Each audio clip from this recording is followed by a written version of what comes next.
Now, preview time. So let's take a look at what's coming your way.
Scan the QR codes to see what's upcoming for FTW Productions and what's available on demand right now.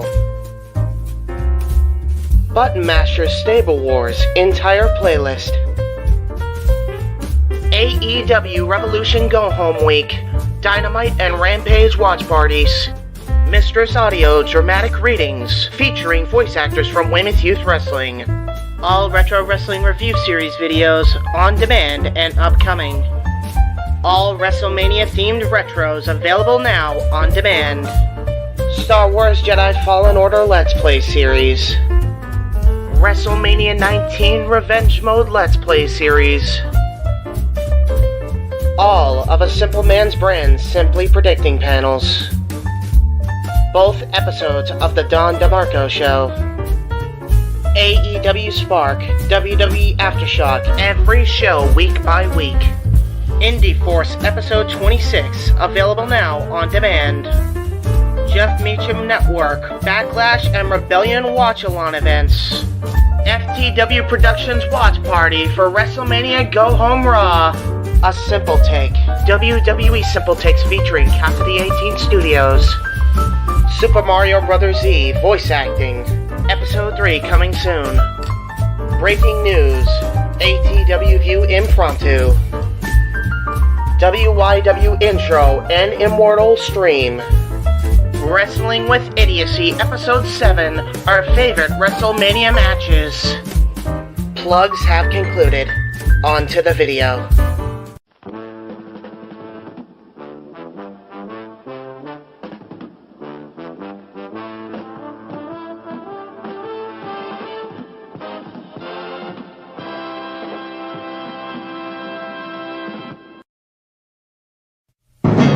The Jeff Meacham Network's Multiverse of Media.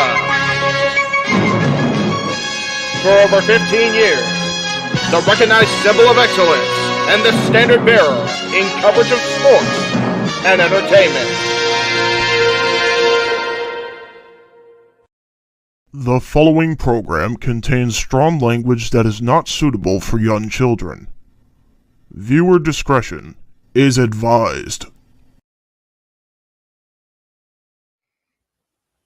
JJ, Jeff, you want to kick this thing off? Because I'm still trying to process everything here. Yeah, it's like, who wants to go first? Who wants to go first? Well, Come on in. It's open mic night with your host. you could maybe say there's really 4 topics, but it's split into 6. The Renegade, JJ Williams. The Sammy and Eddie Kingston thing, which one's the better smelling turd? And his panel of co-hosts. I am the founder. We'll call me that for today since we're going with the Jeff Jarrett love theme here this week, according to JJ. The West Coast Professor, Jeff Meacham. Karma is karma is karma. That's professional wrestling!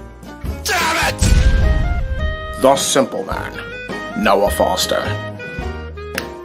It's showtime! Yeah! How you doing, JJ? How you doing, Jeff? James. Yeah. And the Heb Man, James Hebert. Imagine Bill Burr, Joe Rogan, Paul White, the Baldies! There you go! It sells itself! Get in there! Short his ass and shit the bed. He's not Amber Heard. Give it time, JJ, give it time. No, I'm sure Jeff has some stuff that... Dumb move. Just don't pull this bullshit again. You get one. Tony needs to stop caring about the ratings. Bradshaw said as long as the ads are in place, we're not going to lose that third hour. Ring of Honor does not have to be AEW Live. They don't necessarily have to coexist with each other. We kind of saw that tonight to a degree. Along with a panel of guests. He's no longer glorious. Don't you bring that up. You want me to rant about what my NXT used to... No, we are done here for the night. I swear, James. Because you never know who may show up for open mic night. I leave our company in the capable hands of an extraordinary group of superstars, employees, and executives. The first thing that came to my mind was, it's about damn time. Amen! I literally touched everybody in the state's trash. So it's horrible, you guys. Peyton's new thing is Dennis the Menace, but it's funny because she calls it Dentist the Medicine. That's great. When Elliot Taylor came out and did Born for Greatness live, I was popping my pussy, having a great time. I didn't care. I was having so much fun. Sit back, relax, and enjoy the show. Fuck Bill Belichick.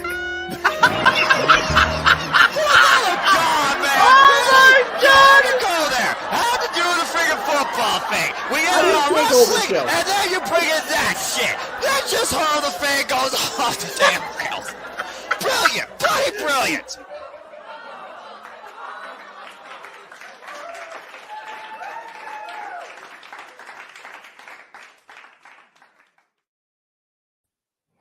We are live, ladies and gentlemen, once again for the Saturday Night Shenanigans that are Open Mic Night. I am your host and moderator for the evening. As always, they call me the Renegade of Wrestling, JJ Williams. How is it going this evening? Before I bring our illustrious panel in for tonight, let me just say, holy hell, am I exhausted from this weekend of wrestling already, and it ain't even over yet. But first, we're going to go ahead and we're going to bring in the man whose name is on the marquee. The man, the myth, the legend, the West Coast Professor, Jeff Meacham. All I gotta say is it occurs to me that I'm glad the naughty word mark is 5 minutes, not 10. Because between Jesse and Josh, we're screwed at like 9.5. Yep. It was like 9 minutes and 35 seconds when Jesse said about popping her pussy. Yep. That's why I always throw James's trailer in there for the open mic night when we don't come straight out of a pay-per-view, because his is the longest trailer. So it helps get us that buffer to get us over the 5 minute mark. Because we can't have this in the opening now. Those have to be a part of the opening forever. Even if we like lose touch with those people, they have to be in the opening because that's just good shit. Absolutely. The next person we're going to bring in has got to be the hardest working man in the internet wrestling community as far as vlogs and video streams and predictions and anything you could slice it goes. Yeah. Like everyone used to think it was Aaron Rift, but I swear to God, this man has been on the air in some form or capacity about 32 times in the last 6 days. Yes, The accurate. simple man with a spectacular voice that is somehow still has a voice. Noah Foster. Hello. It is good to see you once again this evening, good sir, for your, at least as far as I know, your third live stream for today, because you joined me for the watch along for Night of Champions. Then you did your Simply Predicting for Double or Nothing, and now you're back again for this. For all I know, you did 2 other live streams in the mix of all that and somehow had an opportunity to eat, use the bathroom, play some video games, and take an hour nap. Accurate, except for the extra streams. But Saturdays, they are what they are, and so is just my time and my mentality. But yeah, and now I'm just updating the predictions leagues for Double or Nothing. And again, folks, form is live on the Twitter. Get those predictions in. Good luck, JJ and Jeff. I see all of y'all's. I see many other people up to 50 so far. Curious how far this goes, and that's what I'm currently working on. So with me, there is no rest for the weary, truly. But hey, I'll get some rest at some point, whether it's before church tomorrow or after Double or Nothing. With him saying that, just remember, JJ, he chose his path. You know what, Jeff? I'm glad you went ahead and you mentioned that. I'm going to do this before I bring in the rest of the panel. Noah Foster, how positive are you that FTR is going to retain their titles tomorrow? 110%. Okay. I have a bet to make with you, good sir. No cash, nothing. Just a simple, friendly bet. All right. If Jeff Jarrett and Jay Lethal walk out of there tomorrow with the belts, next week on Open Mic Night, you come on the air here and you sing the lyrics to My World. If you're right and FTR retains, I will sing Joe Hendry's theme song. Yes! I accept! All right, you guys heard it right here. We will timestamp the video. James, I know you're in the green room and can hear this. About 13 minutes is about where that proposal started. So timestamp it, snip it. We'll go ahead and bring in the Heb Man, the other member of the Core 4, James Hebert. Hi, I'm here. What's up? So you heard that, right? I heard it. I heard it loud and clear. Jeff Jarrett and Jay Lethal win the straps tomorrow. Noah Foster comes on here next week and he sings My World.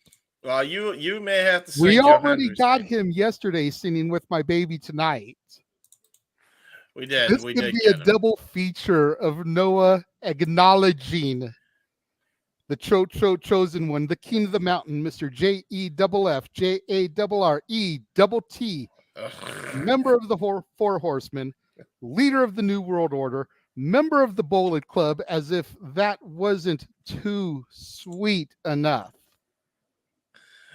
And I'm a man of my word. I will sing Joe Hendry's theme song if FTR retains. There you go. And not only that, JJ, married to a dear woman and his goddess, wife. Karen I going to praise his first wife, the one that passed away from cancer, Jill, and then praise the goddess that was Karen, but I got stepped over. Sorry.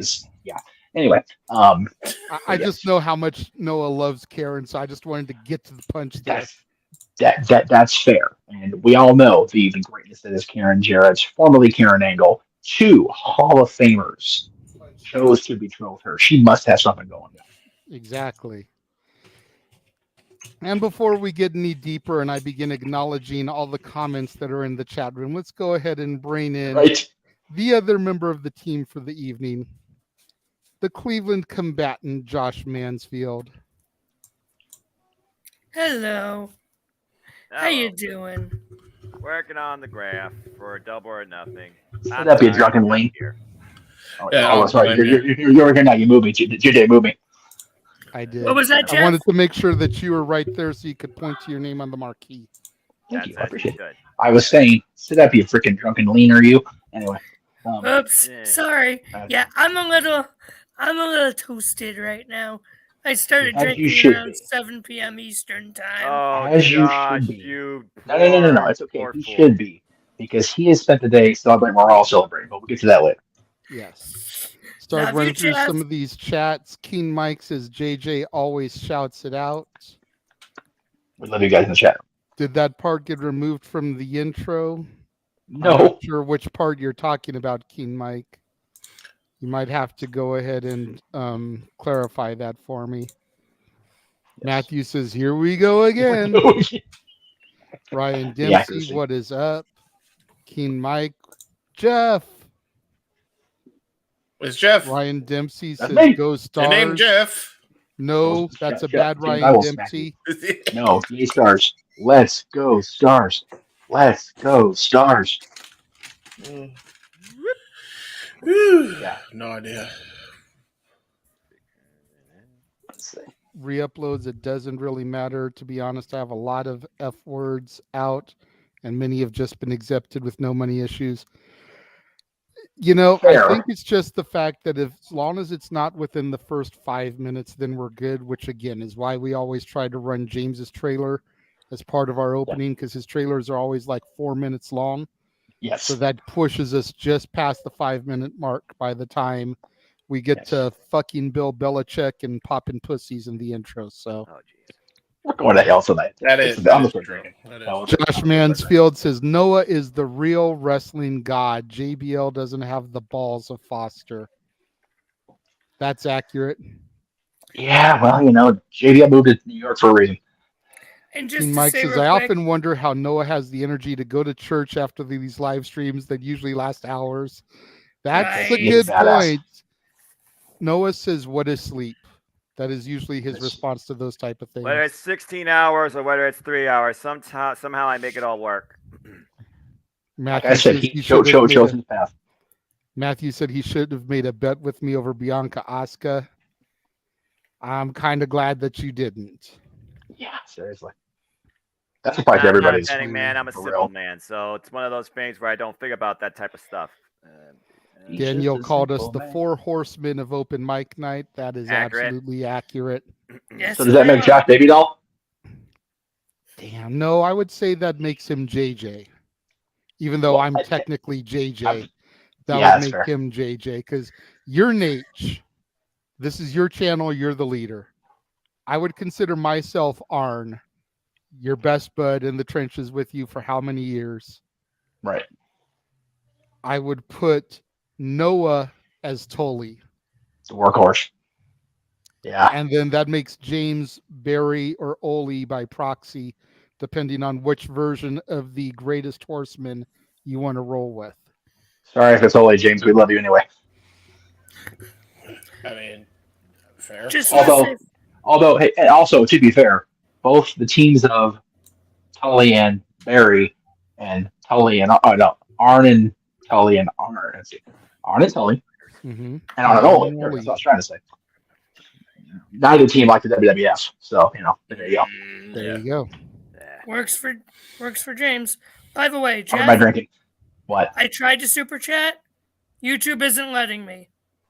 On my side? I tried to super chat my kiss ass money. But YouTube is being stupid. Okay, so Josh, are you doing zeros? Or trying to do zeros? Are you using an iPhone? Yeah. I used my Android and then I tried my laptop. Neither was working. Honestly, if you're trying to give a whole amount, just go with like 99. Like 99, whatever. Yeah. Anything in zeros that's a lot. Something 99. That usually fixes it for some reason. Yeah, it's stupid. I get it. But I don't understand why the freaking .99 works in this market. I don't either. I don't either. Anyway. Let's see. Anyway. Lots of people just saying hello to the chats. Dylan says hello all. Yes. Not my Dylan though. Hello. What an ending to Night of Champions. Wow. Right. We'll talk about that. We'll get there. If you missed it, we'll get there. Oh, yeah. And also, if you miss it, go back and watch Lots it. of That gets his views. Lots of chat between just each other in the chat room, so I'm just kind of skipping over As they do. that. As they Nathan should. says hello. Hello. Dylan says poor Natalia. Agreed. Big time agree there. Big He was time so agree. dirty. Yep. That was one of the things that just really grinded my gears, Peter Griffin I could style. tell. You know, I mean, I can tell. and again, I fully expected Mommy to win. Right. If you were going into that match betting against Mommy, you were just throwing your money away. Mhm. Accurate. But they could have done Natty a little bit better than that. Completely agree. So, all right. Well, to everybody in the chat room, thank you for joining us. It looks like we got about 17 people here right now. We greatly appreciate the turnout, especially with as crazy as this weekend has been so far. And it's just going to get even crazier because we've got And it's a Double or holiday Nothing tomorrow. It's a holiday weekend. And we've got a lot to talk about this week. You know, like I said in our group chat, you know, so you guys have heard this, but the fans don't. A lot of this stuff is just talking points that I'm hoping doesn't go for too exorbitant amount of time and discussion. But with every major company having ran a show between Saturday and tonight, there's a lot of stuff to really get into. You know, this is like a holiday dinner, which is ironic because it's Memorial Day weekend. But, you know, you think about like a Thanksgiving or a Christmas spread with all the dishes out there. There's a lot of stuff to discuss. And most of it is positive. There's a couple of Debbie Downer notes, injuries and whatnot to discuss. But for the most part, it is all positive conversation, which is a rarity. About time. For there to be as much as we're going to talk about and 90% of it to be positive, that's a huge turning point in the wrestling world. Yeah, for sure. Does that mean we're the dessert? Is that Hey, what you're you know saying? what? Perhaps. Josh got his super chat in. It was my use of the word butt, ass. Insert butt kissing money here. Love you, Jeff and JJ. Puts on chapstick. There you go. Yeah, the word ass in the super chats, that could be exactly what it was. Okay. Yeah, fair enough. Arlene's saying that it's been a crazy day today for sure. Yeah. Next time, use dollar signs, Josh. Well, also, she's a surprise. Yeah. As disappointed as I am that Bianca lost so close to making history, I will say that I'm not entirely upset that Asuka Kana is now the champion. She did technically deserve it at Mania. I can definitely admit that in hindsight. I've had a few hours to process and cool my emotions a little bit. Again, I am still disappointed that Bianca got snuffed when she was so close. Again, for those of y'all that don't know, Sunday, July 30th, which is less than 2 months, she would have surpassed the New Day's record of 483 days, making 484 days to become the longest reigning Black champion in WWE history. And here we are just under 2 months away, and they snipped that. I understand people thinking, you know, Bianca was getting stale. She needs to go heel. She needed a refresh. I get all that, and I don't disagree. But to be that close to making history would have been like if Cody had actually dethroned Roman at Mania, and we had never gotten to 1,000 days today, which we'll get to Roman thousands days in a minute here, but to be that close to accomplishing it and then not doing it, you know what I mean? Like, it just doesn't make a whole lot of sense. See, even Arlene says, yeah, that sucks for Bianca. Yeah, it's definitely not a dark cloud in the silver lining of Asuka winning, because Asuka is long overdue for a title run too. But yeah, it's because of the historical purposes. It's definitely a bummer, without a doubt. Yeah. All right. So the first thing we're going to discuss is, normally we like to try to give the flowers to the producers of the matches.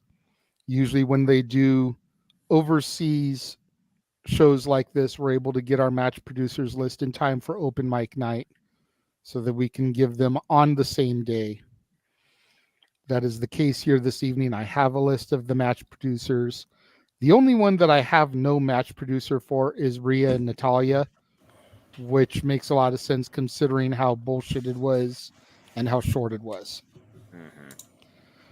But we're going to go ahead. We're going to run through these pretty quickly here just to kind of give our thoughts, show some love to the people that, helped produce these matches, helped guide them in the direction they needed to go, etc., etc.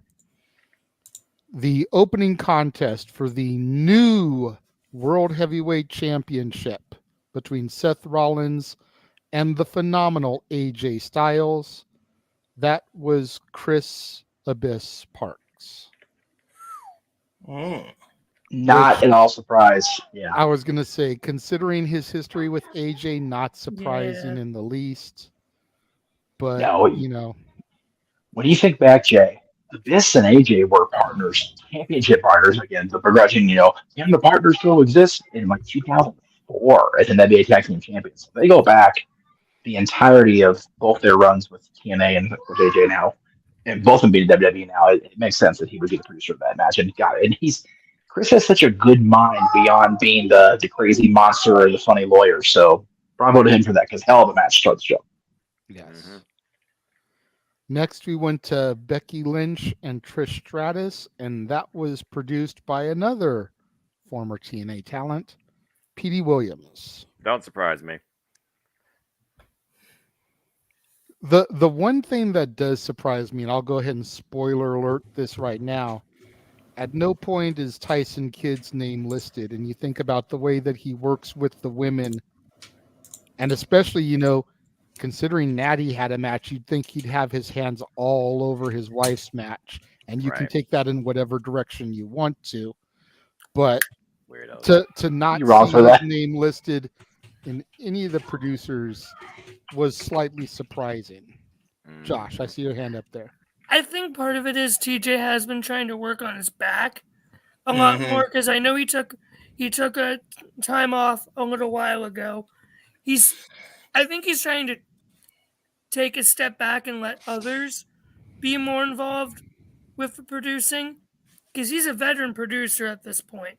True. I think he's just trying to take a step back and let others shine a bit in this role. That's at least my take of it. And you figure, again, they're going to Saudi. They're not going to bring the entire crew over to Saudi. No, but you think about the fact that they had Tez and Dawkins sitting ringside. Bianca was there, obviously, so her husband was there. Natty couldn't have her husband there, too. And he's a producer for the show. Like, come on. I mean, I don't disagree. Him being there makes a little bit more sense than Tez being there, especially since they didn't get involved in Bianca's match. I don't disagree. To be fair, I don't disagree. Natty herself has retweeted me a while ago when I tweeted that Tyson Kidd should go into the Hall of Fame just for his producing women's matches alone. Natty's retweeted me on this, so I don't disagree. I'm just offering a potential explanation. That's fair. I mean, again, I understand not bringing everybody, but again, you look at the stars that came out for our show this evening, and it's their talent sitting in the front row. No disrespect to any of the people. Why was Omos sitting there? Karrion Kross and Scarlett. The only one that made any sense is Tez, because Bianca was defending her title. Why was Angelo there? It's not like they're peanut butter and jelly. They have to be together. So all those people that dejectedly squat on the card had no reason to be there, didn't get interfered or involved to advance any storyline. We've seen Kross teasing a program with AJ. He did nothing during that match. But TJ couldn't be there with Natty for her birthday. no less. Mhm. Just throwing that out there, Josh. I'm just counterpoint to your point. You make a valid point, and I agree with your point, but here's your counterpoint. I mean, It was he could have Natty's been there, but birthday and just her not husband producing. wasn't there. Why wouldn't he be producing if he's there, though? Yeah. Jeff, I saw your hand go up, and then we'll move on to the next match. Well, we can move on to the matches after I make. I had another point to make, but I'll make it when you're all done with the producer stuff. Oh, okay. As far as TJ goes, there were 3 women's matches. His wife was in a squash match. So if they've got quality producers on the other 2 women's matches, like he said, he could have been there, just not producing. Wait, she was squashed like how many seconds? Less than 90. Rhea, I would say under 2 minutes. Put it this way, and again, it's a cool crap match. I really don't care. I got distracted by your trailer lasted longer than their match by a lot. Yeah, Natty got distracted, got hit from behind, got riptide. That was it. Dude, they seriously Cain Velasquez, Brock Lesnar this match? Are you shitting me? Yeah, on her birthday, no less. On Natty's birthday, no less. I mean, but that's happy birthday. I'm just hoping what Jeff said, like what he potentially heard, is sadly true, just so that way there's an actual reason for why this happened and not just, oh, the other matches went long, we gotta speed this up. I think people put way too much emphasis, especially at the state of Natty's career, as long as she is, that she has to have the greatest match on the card every single time. Sometimes the storyline dictates you just gotta Rhea's gotta go out to whoop somebody's ass. And I get that. And I will concede the fact, as painful as it is for me to acknowledge it, that at this point in time, Natty is basically just enhancement talent. She's there to put over the more dominant women. It is what it is. But that doesn't mean that she needs to be made a fool of every time she goes out there either. No, I agree with that too. Her going out there and losing in under 2 minutes, she may as well be farting again. Yeah. Or Dolph Ziggler. Okay. I honestly think we're focusing again on the negative aspect and not the fact that Dom and Rhea are such an effective team that they outsmarted a long tenured vet. Yeah, that's fair. That's fair. That's how you gotta look at it with stuff like this, unfortunately. That's a fair twist there. Really quickly, the manual says it's time for Natty to hang up the boots. Nope. Is the time, is it? I will say this. I will say this. They did say that she is a 23-year vet. I think they said tonight. I would say once she gets to 25 years, yeah. Can I be honest? I don't think you can afford. If you're gonna take the tag team division seriously, I wouldn't get rid of her. No. I think her best days right now currently are probably best used in a tag team, whether she goes heel after this and teams with Trish, another veteran, or brings back Beth Phoenix and teams up with her and reunites the Women of Doom. Whatever the case is. Tamina again. Yeah, or Tamina, or one of the 3. You gotta have some teams, I think. Well, Trish already has a new ally. We'll talk more about that later. Right, yeah, and Zoe Stark. Yeah. I saw that, yeah. But anyway, we're personal on this. I'm gonna get to the producer list like you did wanted, so. But thank you again, Emmanuel, for the super chat. Yes. Third matchup for the Intercontinental title, the Ring General Gunther versus Mustafa Ali, was produced by Jamie Noble. Seems about right. Yeah. How good was that match? I had imagined it had to have been a banger. It was way better than I thought it was going to be. Yeah, I was going to say, I think a lot of people were expecting this match to be the squash of the night.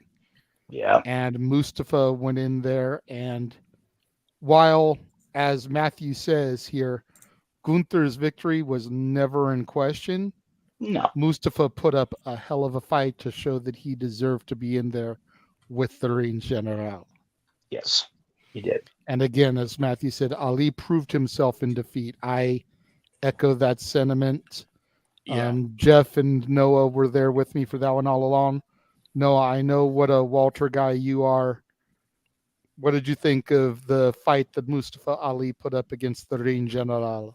I thought there was more than expected from him and the passionate fan base behind him in the video package. They really made it feel like it was a big deal, and he was a big shot to go up against Gunther for the Intercontinental Championship. And he held his own for quite a bit, but he went to the well one too many times with the 450 splash, and that's all she wrote. At the end of the day, Walter, he let Mustafa Ali go the distance, but all it took was, again, the simple symphony of a drop kick that is just ridiculous.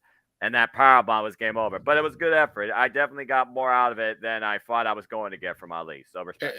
Honest to God, I think Walter, from everything that I've seen, is definitely bringing the workhorse in the Intercontinental Championship. I haven't seen the Intercontinental every Championship match this important since The Miz held it in 2016. There, I said it. Yeah, seriously. It sounds like it's a legitimate, you want this title to be the workhorse of the championship, and every match seems like a banger. I still remember the match he had with Ricochet on SmackDown because I watched that full match. God, right? So good. Yeah. So I'd imagined it was going to be something like that. I will say, I know he's with whatever his partner's name is, the Maximum Male Models. I was surprised. Eichner and Bartel, but yeah.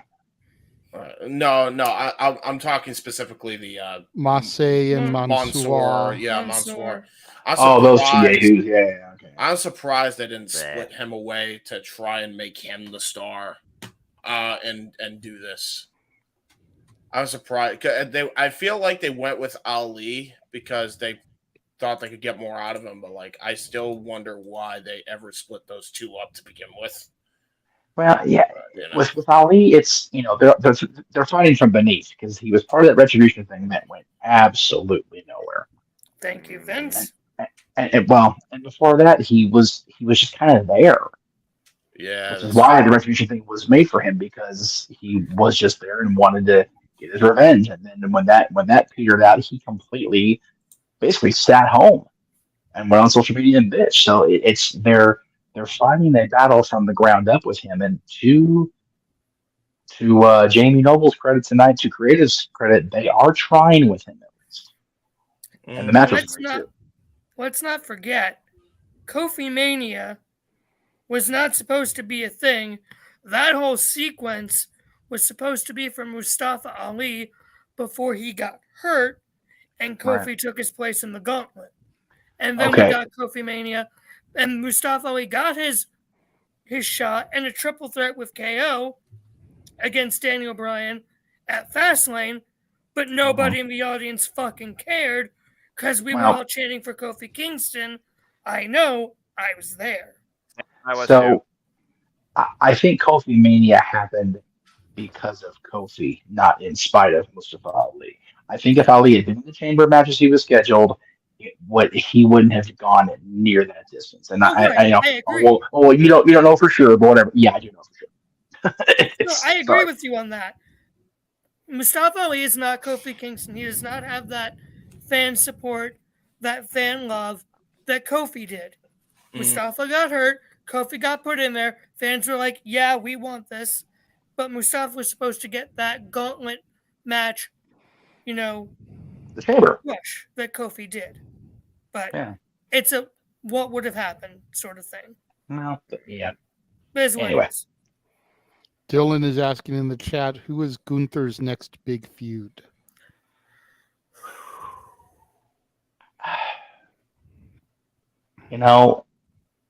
We've been talking about Brock Lesnar with him all year, and before that even. I'm here for that SummerSlam. I'm okay with that. I agree. Yeah, maybe.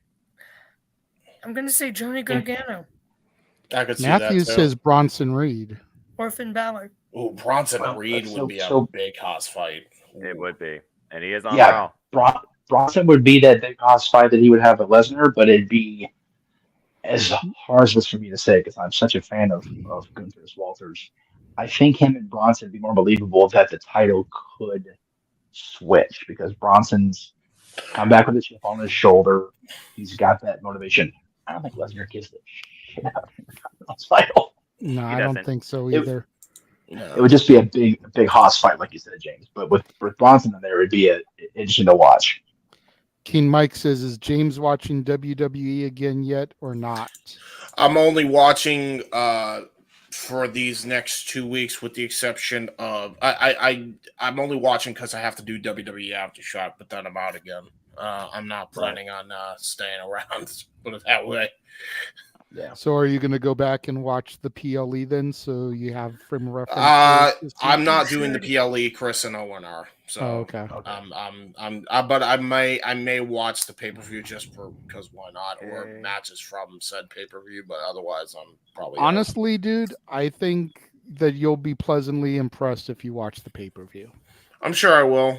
I'm skipping the Natty match because I already saw the Riptide and the Dominic hugging Rhea bit. So if you want, just watch Noah and JJ call it instead. That's true. That is true. I could just do the that.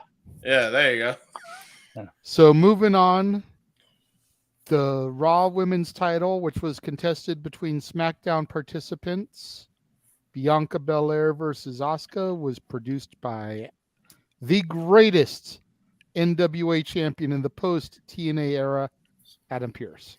Thank you, Scrap Daddy. Yeah, it was, like I said, that was the biggest surprise of the night, I think, and the match was very well done. So, not a surprise that Pearce was on that.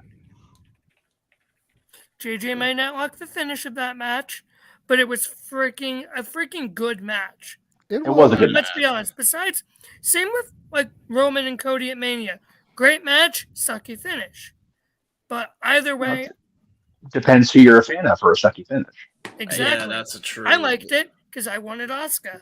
I didn't because I. Well, no, I mean Roman and Cody. I mean, we all went on the air after Roman. I was happy because Roman retained. You were pissed because Cody lost. So it's just rolling. James was here. Vocal. Yeah. James stopped watching because Cody lost. Yep. And that was the probably gonna stay that way for the long haul. That was the angriest I've seen James on a post show in a hot minute, bro. Well, no, I know. It started the train because originally that night I said I'm not watching WWE until that year after next year's Mania when Cody finally gets the belt. Thinking that that's what they were building to, and they were going to save it there. And then the next day, the company Vince got came sold. back just to see. And then he was like, "I'm never watching again." Period. Yeah. Woo! I'm out. That train was moving. James. That train moved almost fast. The bullet train. All right, guys, I'm out. Yeah, bye. SpongeBob mean style. I'm out. And I know he might not be totally involved in creative, but man, there's certain things I know he's got his hands on. Just from watching the last couple weeks. And by the way, just the fact that he's there at all after the shit he was accused of, alleged or not, we know it happened. I just can't accept it. I can't be okay with it. I'm just never going to be. So I had to dip. No one's asking you to be, brother. We understand, which is why we've got the team we've got in place, dude, for backups like that. You're good. SmackDown Women's title, like I said, there's no producer listed. Cody Rhodes versus Brock Lesnar. No surprise to anybody. Michael P.S. Hayes. Oh, yeah. Easily. Let me guess. Pure 6 Brawl. Pretty much. Yeah. Michael loves him some Brock Lesnar. I think Michael is Brock's producer by Brock's choice. Brock trusts Michael. We fight on Saturday night, Michael.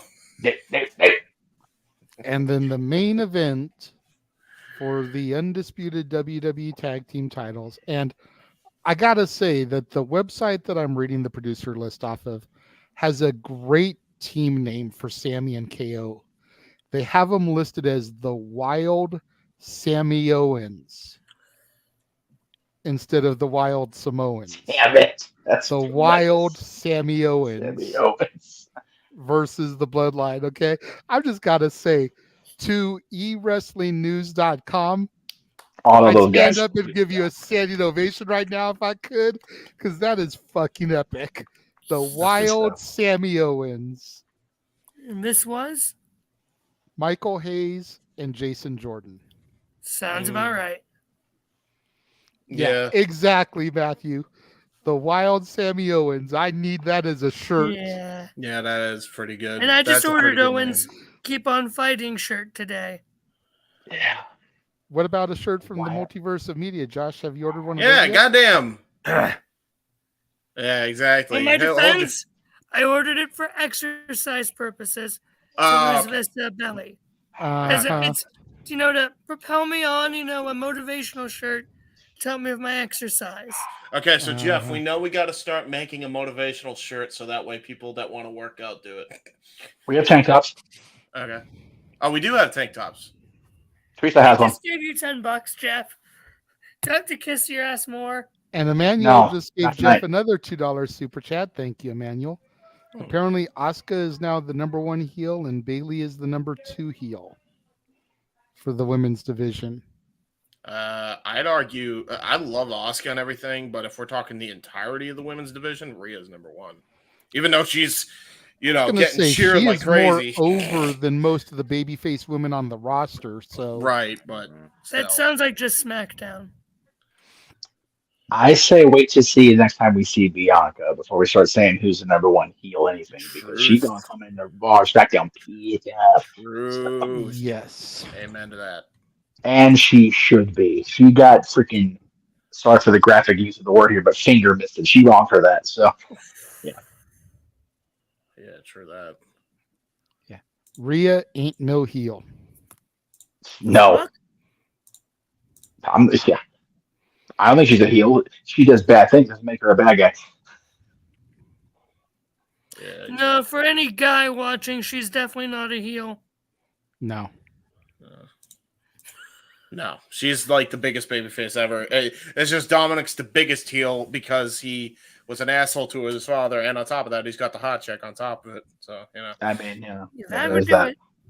There you go. Yeah. Psycho Jet Black with the $2 super chat saying Jeff would be motivated by $1,000. I mean, think all of us would be motivated by that, to be real. I'm gonna say $1,000. I ain't gonna work for 10 months. Screw it.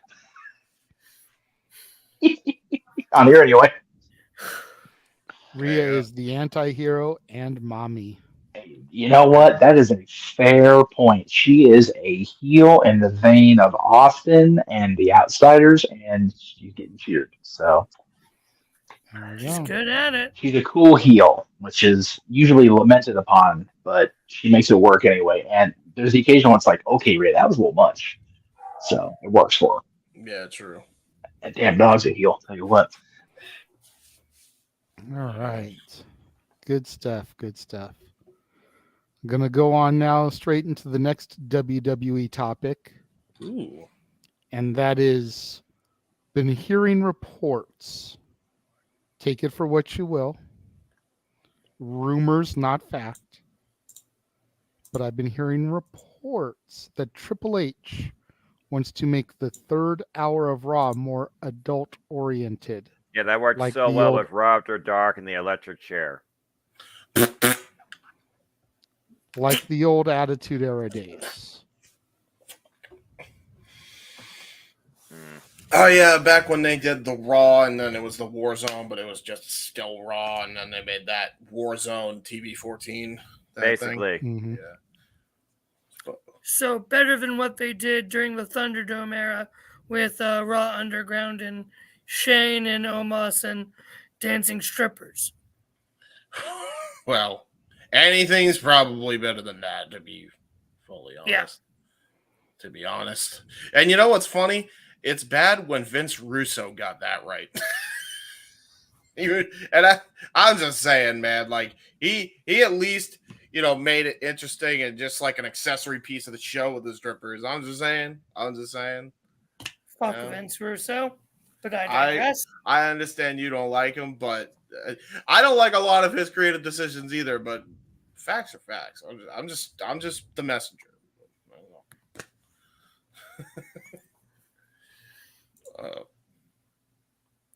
Okay. Fair enough. All right, but Yeah, it's in our opening for the credits. As long as there's that, the advertising's in place. We're not going to get that third hour taken away. As much as we lament that the third hour is too much, it's too long a show, however you want to classify it, we're not going to lose it as long as the advertising. My concern as a viewer of the business side of things, which I try to be as much as I can, switching to a TV 14 format in that third hour may, put off a lot of potential advertising, a lot of potential investors. So I would worry about how far you push that TV 14 before you start getting into the old Attitude Era content, and then the advertisers do like they did in 2000, 2001, 2002, and go, nope, and pull their stuff off the air, which would, be counterproductive to what WWE's trying to do. So there's definitely a pro and con there. I think with the advent of streaming now, as far as a lot of us, the majority of us, I think, now watch Raw and Dynamite and SmackDown and Rampage and Impact and so many goddamn wrestling shows every week on some sort of streaming platform or another. And a lot of them do the picture-in-picture thing now, especially when they're live. They could very easily cut that third hour and still have the advertisements in place. So I think rather than make the third hour edgier, have more Attitude Era content, just cut the goddamn hour out, or move the show to 9 o'clock again like it used to be, and then go 9 to 11. And then if you want to have an edgier second hour, cool, because you're not in prime time anymore. You're in that late night news hour at that point. I will always maintain the show's just too damn long. And I think that with the ads, a lot of them going into, Raw and SmackDown are both doing it now because they're both live and they both do picture-in-picture. They can have ads. Shoot, they can do like they did for the guest host that President 45 did. Freaking run the ads on the screen half the time and do a commercial-free Raw every once in a while. Yeah, do 2 hours. True that. I mean, okay. No, James, hang on. Why are we smacking our head, Mansfield? Please explain that to me. Why is that a bad idea? Oh no, it wasn't smacking your head at that idea. You're smacking your head. That's okay. What? You're smacking your head, not mine. But go ahead. I wasn't smacking my head at that idea. I was smacking your head at the person you mentioned. But I digress. Yeah. Just, can we gloss over? I happen to think about that. It could have been Jeremy Lambert, but he said it at Summerfest, and he's a bigger idiot than the president was. So there is that. The point was there are options. There are other options besides keeping that damn third hour and let's make it edgier. I don't know how much you caught of the first part of what I said was, by making that third hour edgier, Attitude Era-esque, they have the potential to lose those advertisers, which is completely counterproductive to what they're trying to do. Yeah. That's a valid argument, but at the same time, you figure by the time it gets to be 10 o'clock at night, most of the little chittins, for lack of a better term, the C Nation fans that have been pandered to over these last 20 years should be in bed. Okay. Making that final hour more for what mom and dad grew up with in WWE programming. I mean, that doesn't mean, let's trot out Looney Lane and have some HLA in the ring every week. But, we can get a little bit edgier. We can have a little bit more blood. We can have a little bit more freedom on the microphone. Right. I'm not saying go out there and have wardrobe malfunctions every week, or have, freaking Io and Asuka start making out or some shit. That's not what I'm talking about. No, I understand that. There's no reason why we can't play both sides of the demographic coin. Right. Maybe, yeah. And by the way, at home, if you know who Looney Lane is, send a chat and let us know because you are our people and we love you. Right. My thing is, regardless of what the rating is, the issue comes into, like, when they did 2-hour Raws back in the day, they kept that stuff exciting. They made you feel the energy. And I feel like, I'm watching like old shows that like Deadlock was watching, and just in general, I was watching a lot of the 2000 shows, a lot of the 1999 shows, and like how you would have like advertising spots like the boot of the week, Lugs is the sponsor or stuff like that. Man, if they had stuff like that and just like put some pizzazz in everything they did, everything like just add that little flair that it needs and make everything feel like it's important like they used to back in the day throughout all of practically the early 2000s and the 2008 9, I feel like the product would be way better, and I feel like they wouldn't have to try and figure out ways to fill time. Like, go back to how you did this before and look at what worked then and apply it to now and see how you can make it work today. And I feel like, the set would be a great start. Like, nobody likes LED fantastic freaking jumbotron. Well, not nobody. Let's be fair. Most people want some, hey, right. here's a steel lettering for the words Raw, like WCW did with Nitro, or everybody remembers, the big ass jumbotron that was for some reason a weird ass trapezoid that was a part of the Ruthless Aggression era. It's like stuff like that. SmackDown had the fist, all that stuff. I think that could also go a long way. There's everything. There's just a sameness to everything instead of trying to make things feel different. And I think that's really where the issue lies. I don't think the rating is going to change that, whether it's TV-14 or TV-PG. Well, but my whole point with the third hour has always been this. Those of us that were watching back then, I don't know, besides you who were watching in the pre-Ruthless Aggression era, when WCW was still around, put it that way.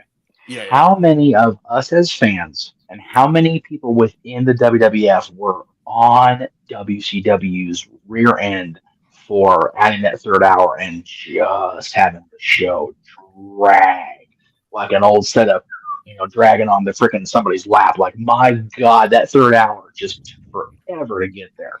Yeah. WWE themselves ragged on it. Yeah. And now here we are.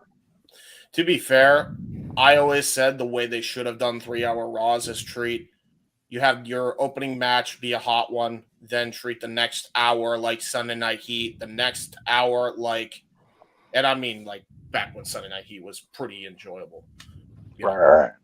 Then Monday Night Raw, the second hour, then we're back to Raw, and then we have the third hour or the last 45 minutes be, the semi-main and the main, and then it's like, there we go, it's done. How hard was that? Yeah, it can work. It's just they don't really try. Be honest. The chat about in Denver and the chat about the pipe in was two very valid points. I'm going to put those up to you. That was good. Yeah, and I think Matt makes a great point too. The third hour of any of these shows, God, you think back to the 3-hour Nitro era. That was like mid. I want to say it was late '97, early '98, all the way until Russo took over. Yeah.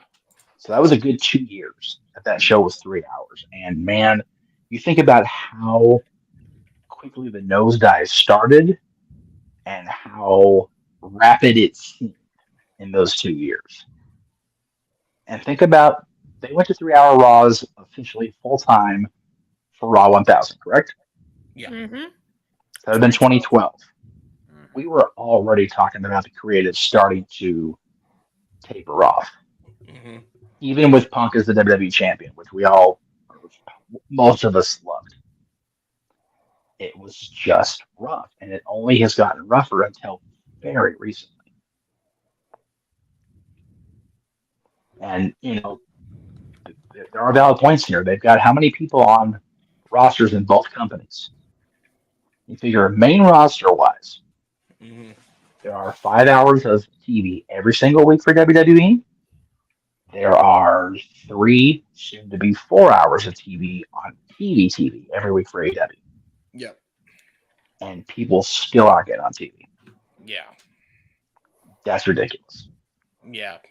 Psycho Jet Black with the $2 super chat saying first hour wrestling, second hour promos, third hour both.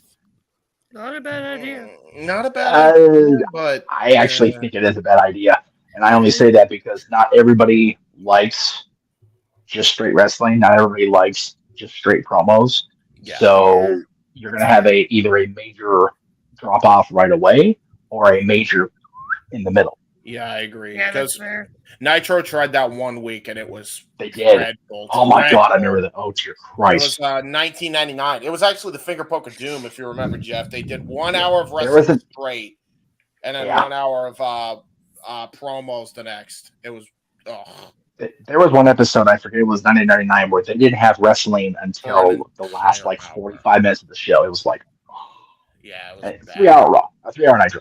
And it listen, was awful. And listen, I'm not against doing one or the other. The way you do it is you alternate, and the way they used to alternate is they would do 2 weeks where they open with a hot match on Raw, and then the next week, Rock cuts a promo, or Stone Cold cuts a promo, or big star here cuts a promo. They would do that, and then that would get the crowd hyped. And then then it's next hot match, and then unknown talent match in the next, et cetera, and then you keep moving. There was a way to make 3 hours work. They just don't try. They just don't. Well, But Noah, you've been quiet during this segment. I want to. Well, actually, wait a minute. Hang on. I thought I lost it, JJ. Go ahead. I'm sorry. I just totally blew away. Sorry, well, JJ. He did pass the segment off to you when he had to go. To be fair. No. It wasn't about hosting. I literally had a thought and it went away. Oh yeah, don't worry about it. Noah, I think Jeff was going to try to throw over to you for an opinion on this topic. Do you have anything? Yeah, it's one of those things in this day and age with how short-sighted society is and how easily we are distracted. How much can you actually bring people to stay focused on a wrestling product, especially? I mean, again, it's all about trying to find that happy medium, but practically it's impossible. And the balance of quantity and quality in the industry makes it even more difficult, no matter what the company, no matter what the roster size you have, no matter who you have in your promotion. The idea, though, of making Raw more edgy just because it's prime time, it just screams to me that it's just one of those desperate attempts where they see where the drop-off is and they're trying to, once again, think differently without a turtleneck. I don't think I'm going to see much difference, honestly, out of this aspect because, again, the definition of insanity is repeating the same thing and expecting a different result the next time you do it. They've done this now at least 2 or 3 times, to my knowledge, at least in the last decade since the 3-hour thing. None of it's worked. Again, it comes down to the depth of the roster and it comes down to the dynamics in your weekly television product. That's why, for example, I'm fine with 2 hours of AEW where I don't think I'm seeing the same Dynamite every week. 2 hours, I think, is the perfect span of a wrestling show, but at the end of the day, when you focus on promotions and marketing up the wazoo, it does bite you in the back end. But as long as that money is coming in, honestly, it just seems like one of those desperate ploys to let the fans know we do care about you this third hour. We are trying, quote unquote, even though we're really not.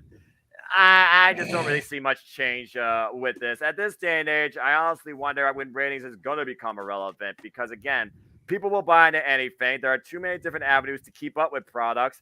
And more often, it wouldn't surprise me if more of the fan base just watch a YouTube clip or an air review than the actual show, whether it's fully on YouTube or Hulu. Yeah. I don't really see much difference. And as far as I'm concerned, it doesn't change my aspect because I still don't watch Raw every week because 3 hours is still too damn long for me. I actually use Monday nights for gaming and sleeping, especially now that Dark Elevation and Dark are gone too. My Mondays and Tuesdays are completely free. And I don't have Fox, but I always will be Team Blue because that was always the wrestling show. 2 hours still works. 3 hours hasn't, and I don't think ever will. That's fair, Noah. I will say really quickly, and I see your guys' hands up. I'll get to you in just a moment. I feel like the third hour, at least as of late, hasn't been near the chore to watch that it was even 5 years ago. And especially 10 years ago when I was watching. You know, when I was first watching, well, I won't say first watching, but when they first went to 3 hours and I was watching, that third hour seemed to drag to the point where it's like, oh my God, just put me out of my fucking misery already. Recently, in the past year that I've been back into the fandom and watching on a weekly basis, I would say that more often than not, yes, there have still been some weeks where I'm like, oh my God, this is taking forever. More often than not, though, that third hour doesn't feel like a chore anymore. I don't know if it's because I've just been removed from it for so long and am, you know, still kind of fresh back in the water, so to speak, or if it's just the Triple H product versus the Vince McMahon product. But whichever way, you know, the pendulum swings on any given day, I feel like that third hour isn't as hard to watch as it used to be. James, I saw your hand first, then we'll go to Josh, and then if Jeff has anything he wants to say to put a bow on this, then we'll move on to the next topic. I just want to point out, and I'll make this very brief, but there was also rumor, not fact, but rumor that SmackDown could be following in the same footsteps as Raw, and I said, please, wrestling gods, however many there are, please don't let that happen. God, no, please. I think we can all unanimously agree that if they can't book 3 hours of Raw, they ain't going to do it with SmackDown. Fair, Josh?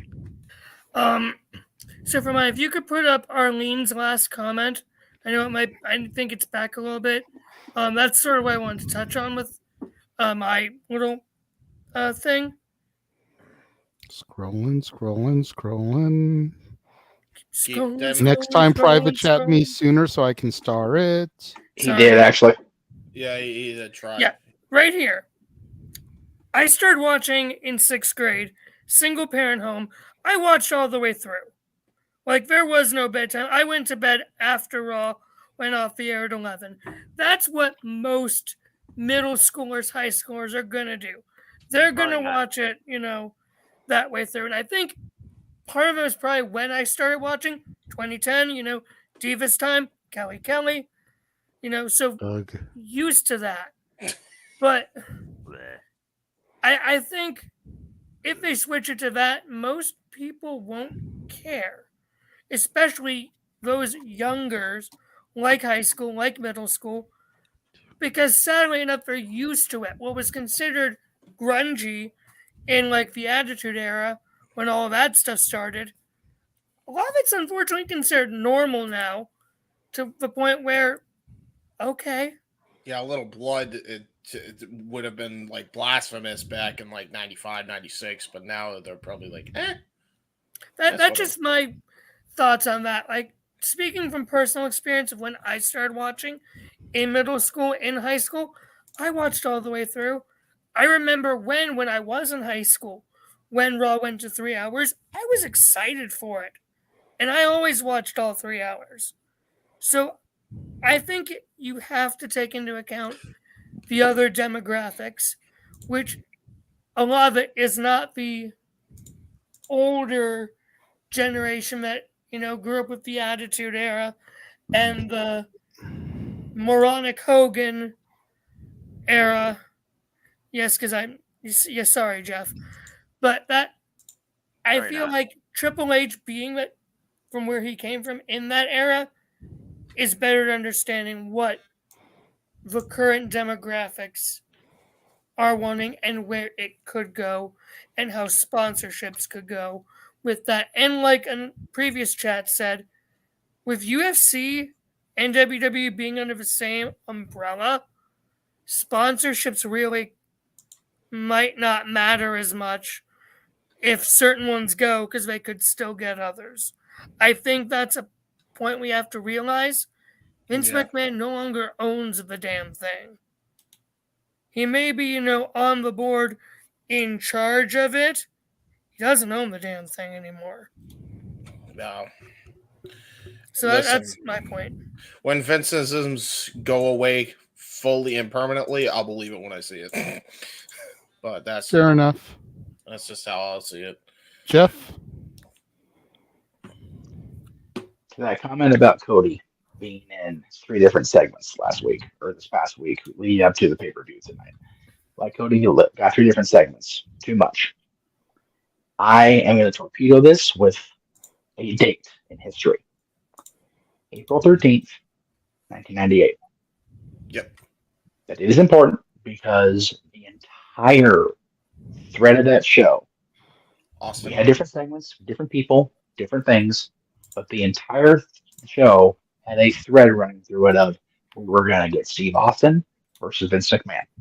Yep. Steve issued the challenge. We had Vince come out and accept it. We had Vince in the training in the back with Briscoe and Patterson, and having JR come back and go, "What are you doing?" And having Shane come back and, "What are you doing?" And we built to the main event and got cut off at the legs because of Dude Love.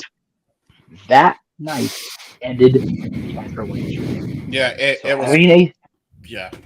Having a thread run through the whole show is what makes it work. Yep. So, Emmanuel, I understand your point. And I don't disagree with it, except that it completely changed the game. Yeah. Because without that win, we don't know when the win would have happened. And we may be sitting here talking about a Nitro pay-per-view tonight, or a pay-per-view tonight instead. Wow. So, running a thread through a show works. You just have to do it the right way. And we are so conditioned to hammering on WWE for all their mistakes that, you know what? Cody was in a marquee match tonight. He was in the semi-main event tonight. He should have been throughout the show. Exactly. And thank you, Arlene, by the way. All right. Before I move on to the next topic, I just want to reiterate what is running across the bottom there on the ticker. If you guys want to dictate the conversation, super chat. It's as simple as that. I see some of you guys in the comment section trying to go completely off topic with your questions. And while some of that stuff is stuff that is going to be addressed over the course of the show, if you wanted to address sooner, super chat it. Otherwise, we're going to keep with our format. And make sure that you share the love, because both Jeff on the Jeff Meacham Network and myself on the Casa D18 Studios are both monetized. So try to share some of that love over multiple channels instead of just sending it to one or the other. Please. So, moving on. I think it applies to the people in here too, by the way. Yeah. So moving on to the next WWE topic. And this is the final one for the evening. That is WWE centric.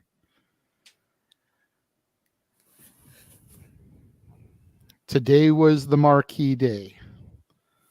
We will be celebrating it on SmackDown next week, which, as of what happened tonight at Night of Champions, is going to make things very interesting, because Roman said in the promo last week that he wants all members of the family in attendance. And the Usos turned on Roman tonight. So, what is going to happen now with this 1,000-day celebration? But before we get to speculating about that, we do have to acknowledge, as of right now, the 6th longest reign in WWE history. 27 days, and he will pass Pedro Morales, and he will be top 5 of all time. 2 of those reigns are Bruno Sammartino. So if you're doing a Mount Rushmore of WWE, it is very hard to argue Bruno, Backlund, Hogan, and Roman, just based off of title reigns. Yes, trust me, there's other things you can base it on that would put a few of those people in question for being eliminated. Right, Hogan, with your comments that were made in private but aired public and got you blackballed from the Hall of Fame for a while, but now you're back in there? Fuck Hogan. But if you're just going off of title reigns, it would be hard to argue those 4 men for WWE's Mount Rushmore. Like him, hate him, think he should have gotten to this point or not, I think all of us need to take a moment and acknowledge the tribal chief. And the bottom tier won't, and that's fine. The bottom tier won't, that's fine. I'm sorry, you said something? Ha ha ha. The bottom tier's not going to, DJ. We know this. In the same vein of Hogan, Bruno talked about the company for 20 years, and all of a sudden he made nice. So, every one of them's done something stupid. Yep. Both Hall of Famers have done something that could probably get them back from the Hall of Fame very quickly. I'm not going to name names, nor is anybody else. What's up, Warhawk Rambo? Thank you for joining us this evening. Good to see everybody again. Again, it's always appreciated when people come into the chat room and comment along with us and interact with us. It's odd to be a fan as long as I've been. The only world title reign that has gone 1,000 days in my fandom is Roman's. In my lifetime, Hulk, of course. WWE title reign that has gone 1,000 days. Let's make that clear, right? Yeah, exactly. I'm glad you segued. I wasn't going to go to that yet, but since you brought it up, Big G, with all respect to our buddy Big G, reposted a comment or a post on Facebook that I saw that kind of ate in my shit. We'll go ahead and throw the post itself up first. And yes, I did highlight the word in the post because it was highlighted on the actual post. Roman Reigns has joined the most exclusive club in wrestling, 1,000 Day Club. Only 5 people in the exclusive club, and Reigns is part of it. And we thank all Yaz Wrestling for that. The key word there is wrestling. Mm-hmm. Noah, not the most exclusive club in the WWE. Yes. In wrestling. And Noah and James are very fond of pointing out that WWE is one company and they are sports entertainment. You want to talk wrestling?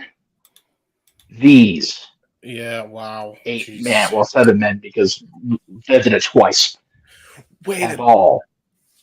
Wow. Surpassed 1,000 days. Wait, Dan Severn's a part of this? Dan Severn's a part of this. He was a 4-year champion for almost NWA champion. 100 days. Wow. Yep. And prior to getting it stripped and Ken Shamrock winning the gauntlet for the gold at NWA TNA. Well, that was his second reign in 2002. That's wild. But still check this out. Prior to. Yeah, it is prior to, yes. But check this out. The top tier, Fez, Kaminsky, and Dory Funk Jr., those are back to back to back. Lou Fez's final run as NWA champion when he beat Rogers, but McMahon Sr. said he didn't. 2 Gene Kaminsky, 2 Dory Funk Jr. were all consecutive reigns. So 3 different men held that championship for a grand total of almost 4,000 days. Damn. Yeah. Just by themselves. Damn. And yes, it's a different era. Well, Bruno was champion at the same time. In the same era. Literally the same era, because Fez was champion when Bruno was champion. That's the second time. Vern Gagne was champion at AWA as a Spotlight Gold toward the end of the 60s. So, and again, I am, you want to take it down if you want, Jay. I am all in on acknowledging Roman because I am happy that we have a champion in this era that is so dominant. And, I'm a fan of the Otherwise. I love the Usos. I do. All of them. But if we're going to throw the acknowledgement out there, let's let everybody sit at the same table. Because granted, Vern's gone, Bachmichael's gone, Bruno, a lot of them are gone, unfortunately. But, damn, that's that stuff. That would have been so funny, though, if you think back. Anyway, thank you for the super chat there, Emmanuel. We appreciate it. Yeah. That would have been it would have been a lot funnier than Jake the Snake Roberts. I don't know if it would have been as effective, but anyway. I digress. Anyway, yeah, if we're going to acknowledge, and again, they should be, Backlund, Bruno, Pedro, Hogan, and Roman should all be acknowledged, but so should Lou Fez, Gene Kiniski, Dory Funk Jr., Dan Severn, Nick Aldis, god damn, I don't care how much you rebuff me at that damn thing. He should be acknowledged as the NBA champion in his first 1,000 days. And Vern Gunn, they should all get the same flowers. Fair enough. But and again, I was asked not to keep this too negative, and I'm not going to, because Roman, I'm sorry you can't stand anymore, Rock. I love me some Roman Reigns. I love it. Oh, no, disagree. 100%. And also, I popped during the freaking introductions for Roman. Freaking sitting there, and I get that he ghosted. I understand that. Go back. And I'll even point it out. I pointed out in the chat with JJ. Nick Aldis' reign as champion was what it was. Pandemic era. I get it. Dan Severn, a lot of the times he's in the octagon, not defending the NBA championship. But the difference is he carried the 10 pounds of gold to every single fight he had in the octagon because he was proud of it. Yep. So there's that. Vern and Nick, the AWA was what it was. It was Vern's company, and Nick was his buddy. But again, just like a chosen champion in TNA, you go with what you know. You go with what you can rely on. And to be fair, Jeff Jarrett was never champion anywhere for 1,000 days. And that was Probably the not point the I card. made last night during the Impact watch-alongs. During there you that era when Jeff Jarrett had his reign of terror with the NWA title, TNA superstars weren't signed to long-term contracts. Yeah, true. Who is Jeff Jarrett going to be able to depend on to be there every week? Himself, who has a stake in the company. Yeah. If somebody not running the show on their phone can look up his cumulative Jarrett's run as NWA champion, do me a solid on that. Because I don't even think he hit 1,000 total. I don't think he hit 1,000 total. I really don't. Which is interesting. So, anyway. I love Emmanuel and his support to the channel, but I have to rebuff this. Yeah, Roman is not a bland wrestler. No. I will concede the fact that his title reign has gotten stale. Mm-hmm. That it's gotten to the point where, to steal Karrion Kross's quote, tick-tock. It's time. Time is running out. But as far as Vince wanted to push with cheating tactics, every great heel in the history of professional wrestling has cheated. Triple H had Evolution. Ric Flair had the Horsemen. Hogan had the NWO. Kenny Omega has the Bullet Club. Like, for real, Roman has the Bloodline. And now that the Bloodline is crumbling, we'll see how long to see that his title can continue going. Mm-hmm. Mr. Jeff Meacham, sir, with a combined 6 reigns as NWA World Heavyweight Champion, Double J Jeff Jarrett, the husband of Noah's favorite person ever, Karen Jarrett, has a cumulative reign of 1,006 days. What? Okay, so he just passed it. Fine, whatever. But that's cumulative over 6 reigns. What, 5 years? 5 years? Yeah. I mean, He's Cumulative number over 9 in the rankings. Pierce is above him at 1,078 with 5 reigns. But much like Jarrett, Pierce was the champion in a time that, the booker had to rely on somebody because the NWA was in a complete cluster at that point. Mm-hmm. I'm not shitting on Pierce. I refuse to shit on Pierce for any reason because I love that. But Let's say the man rode shotgun in our van back in the day. Hell yes, he did. So did Willie Mack, but he's just on us too. Anyway, damn Warhawk Rambo. I mean, he's not wrong, but the shade is wrong. Well, I mean, I don't think Roman's that bad of a wrestler either. No, he's not that bad a wrestler. Again, just like John Cena's not that bad of a wrestler, but you get him pigeonholed into a gimmick. Yeah, true. And there's only so much that they can do. Yeah, true. Roman has gotten pigeonholed and he's not able to really let loose anymore. Hogan was a great wrestler because he fought the Great Muta and looked great. I was gonna say Hogan in Japan versus Hogan on American soil, completely different animals. Other than the damn music, the music and the color scheme, completely different presentation. Pretty much, and even then, his tight. Yeah, have you never seen this match? Oh yeah, that's right. You're very young, Josh. I forgot. I'm sorry. He baby. Yeah, Josh, look up Hulk Hogan versus Great Muta. I believe Noah. What play? I'm talking 1993 when Hogan was on the tail end. Yeah. Watch it and then write an article about it for No DQ. There's I agree. When he was the worst WWF champion, didn't defend it once until Yokozuna came around. Dude, he had a couple of matches where people went, "The fuck happened?" Yeah. So Noah, before you come into the thing of celebrate Roman Reigns and saying fuck Hulk Hogan, go do your research there, Mansfield. Yeah, I was about to say. So Hogan could wrestle. His lazy ass just didn't want to wrestle on American soil. Was he booking the territory? Permitted would be my word. Was he booking the territory? Fair enough. Okay. Thank you. Hey, you want to get sideways with me about flowers. Even Taker gave Hogan his flowers and put him on his Mount Rushmore, and Taker hates Hogan. So if you want to get sideways, he does not hate Hogan. That's bullshit. If you want to get sideways with me about Hogan, just keep me drinking. But we're talking about Roman Reigns right now. There you go. Okay, now I am pleased that the match went the way it went. I know my niece is not.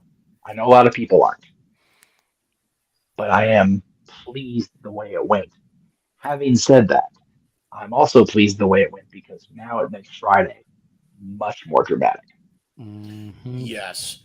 And I am looking forward to Friday more than I already was. Absolutely. I'm working with because you've got to figure that if Roman wants the family there, got to figure the Samoans will probably be there. You know, his father Sika and Afa, who he dedicated the match to. Mm-hmm. And they lost because of the Usos. But figure that Rikishi may be there to acknowledge his baby boy Solo, but also to make sure that Roman doesn't get crossed with his older boys, Jimmy and Jay. Yep. So this and of could course be the Wild Sammy Owens. Interesting. I just want to also point out, I think it would mean even more if Roman did defend the belt before this tag match. I will say that I could have accepted this if he defended it at least once prior to Night of Champions, if he was going to go for the tag straps. I think that is undisputable, that they should have at least done that once on TV. Yeah. I've kind of made a ha-ha about JJ. I was telling you about this post. I actually got a comment on it from my old theater manager from Rocky Horror about this. 27 retentions. They made a big deal about this on social media. 27, that's a defense every 40 to 41 days. Yeah. That's over the 30 that's been established in wrestling lore for all these years. Nobody counts that shit anymore. They just don't. They don't. Which, to be fair, at the very least in that math, 40 to 41 days is way better than Lesnar's.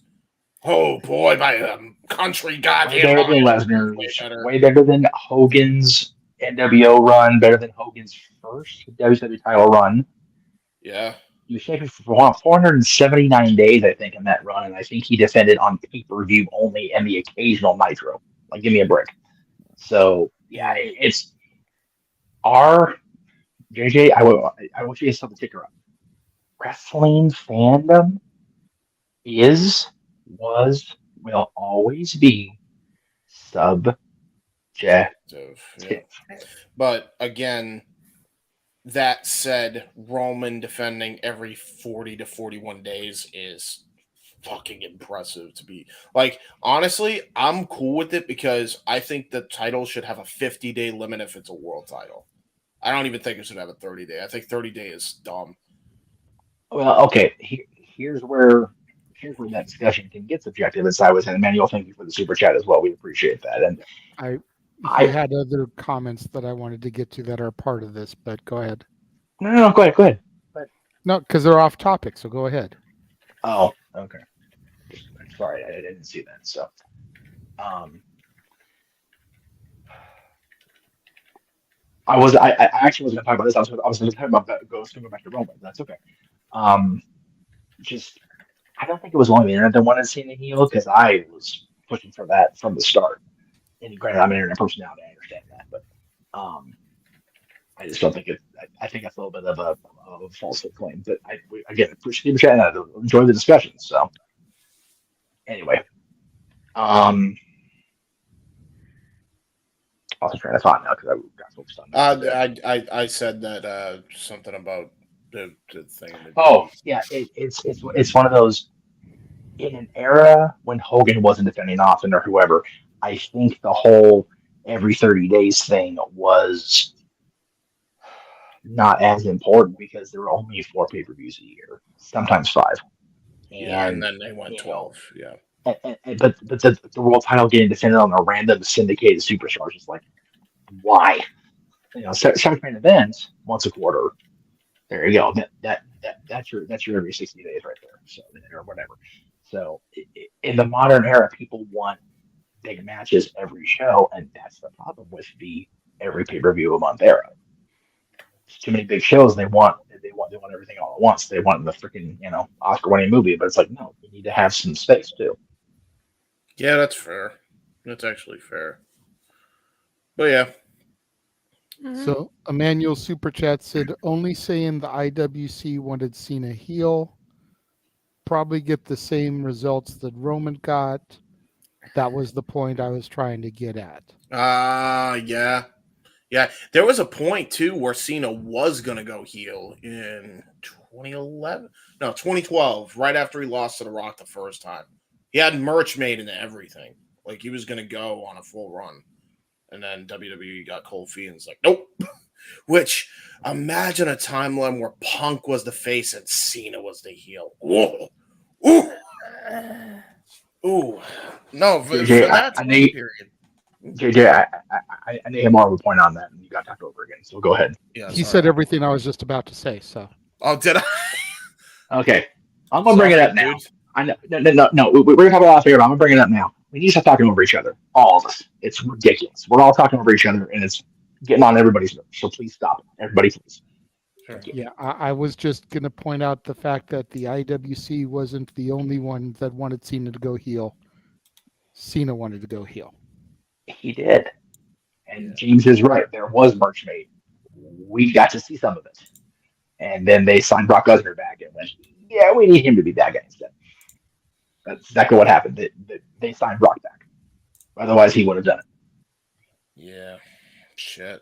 Yes, Raymond, Noah is okay. He's just focused on doing stuff for the Prediction League and getting stuff ready for his church tomorrow, the PowerPoints that he does. So he's good. He's just multitasking as the Simple Man do. The Simple Man has been focused on the world of wrestling today, and now he's trying to get shit taken care of for his priorities before passions tomorrow. Yeah. That is true. So that pretty much covers all of the WWE stuff that I was going to discuss.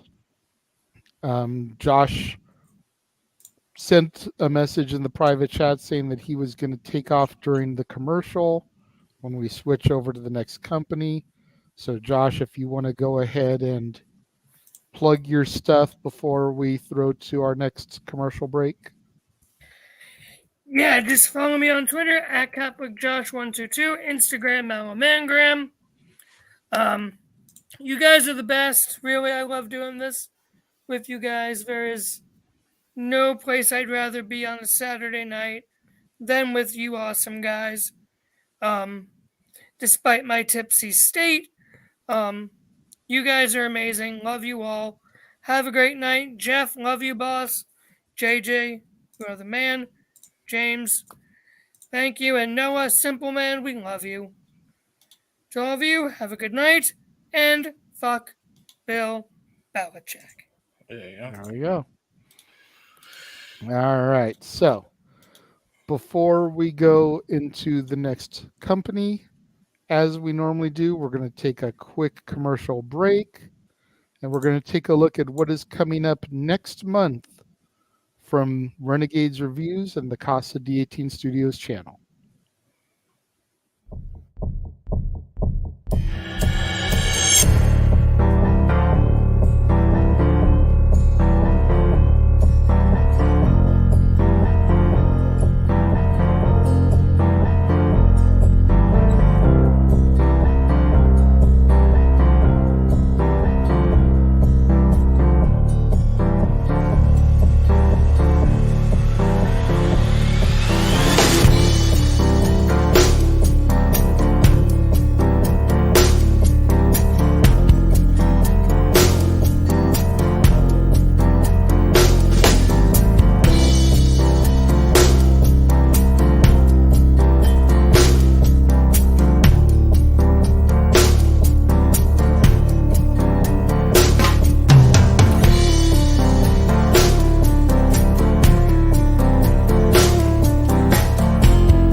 And we are back.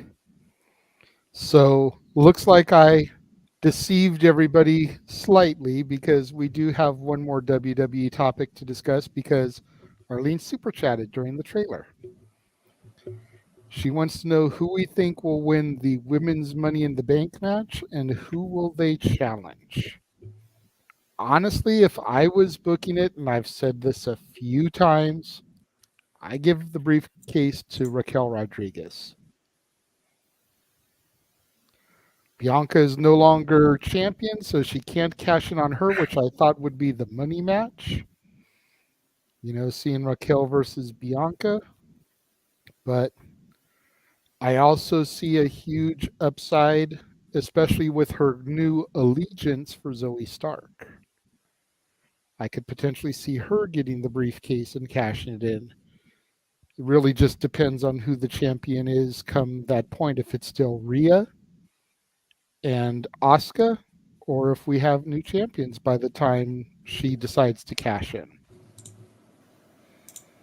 So those would be my two strong contenders. Generally, when we have a 6-person match like that, we get to pick 2 people, right, Noah? Usually, yes. Okay, so those would be my 2 top contenders at this point, would be Zoe Stark, and Raquel Rodriguez. Yeah, I'm glad we did this after tonight's show. Today's premium show, because and Zoe really is back quickly, in I don't want to step over you, Jeff, because I know you just got on all this for that, but you don't need to apologize, Arlene. That's the whole point of super chats, is you want to dictate the conversation. Yeah. Super chat. It's as simple as that. Yeah, So true. that's the whole purpose of super chats. Is if you want to steer the conversation in a direction that we are not headed, then you have to pay for that ability to dictate. So do not apologize. Yes. Go ahead, Jeff. I'm sorry, I didn't mean to step on you there. No, you're good, brother.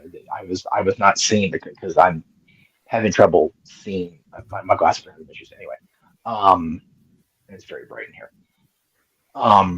I'm glad we did this after the PLE because Zoe Stark is back in the discussion. I didn't think she'd be a discussion point tonight, and she is. So good for her. Definitely up there for me. I tend to agree with you a lot with what you say as far as theories and whatnot lately. So I'm gonna definitely side in with you with Raquel as well. But it's funny. King Mike mentions EO. EO is definitely of the three of them, as far as her and Dakota, who's injured again, and Bailey. EO needs a big moment. Now that it looks like that's a good point on Emmanuel. And I agree with that, Emmanuel, for what it's worth. Yeah. Now that it looks like they're finally going to break those two up because Dakota's hurt, so they can't keep carrying on with the damage control at this point because they're damaged, literally. Io Sky's my top pick. She needs a moment, and if they can get her the contract and keep the title on Asuka, let's fucking go with that. James, Noah, any thoughts? I have no dog in this fight. Well, but I mean, let's be real, okay? You only stopped watching after Mania, so April. You only haven't been watching for 2 months.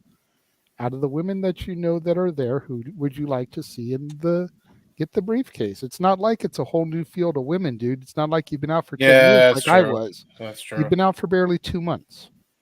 Man. Probably. Yeah, I don't really. I would probably have to either say Io or Bailey at this point, but the only reason I say Bailey Selena too. Selena, because of the showing she had in Puerto Rico, probably. Yeah, Selena. I think Selena Vega is probably getting it. Noah? Again, I've been saying it for the longest time that if Raquel Rodriguez is going to be serious again and move forward in her WWE career, she has to lose her smile. She's not going to be contending for a singles championship. Then you force her to change her will.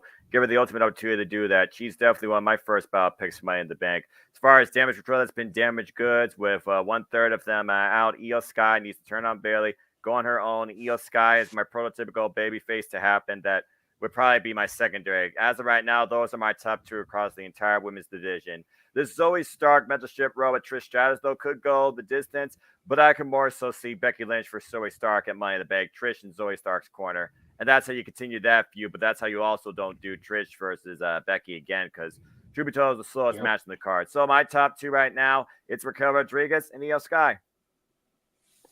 And then if we get Zoe versus Becky on the next PLE, then we get potential of Lita coming back from whatever she's dealing with, and we have a tag match at SummerSlam. Yeah. But I digress. Yeah, I do. It is what it is. I mean, I'm not really sure because I don't really know what they're going to do with the women at this point. They have a lot they have to sort out. Well, yeah, it's one of those, you are going in, I won't say cold, but mildly chilled. Yeah. But there are, and again, we talked about it in the first segment, which took longer than JJ was hoping for, I'm sure. It was an hour. Yeah. There are so many people on that roster that just aren't getting the time. The women, again, are a particularly long-term sufferer of that affliction. You look at Dana Brooke. I know people aren't very high on Dana Brooke for whatever reason. I think she's got a great look. I think she's up there and she should be up there. But people are sleeping on Dana again, and they had that moment where they were getting behind her again, and then Mandy left to go back to NXT, and she's kind of got forgotten about it again. Zelina Vega, they had a premium event in her home country.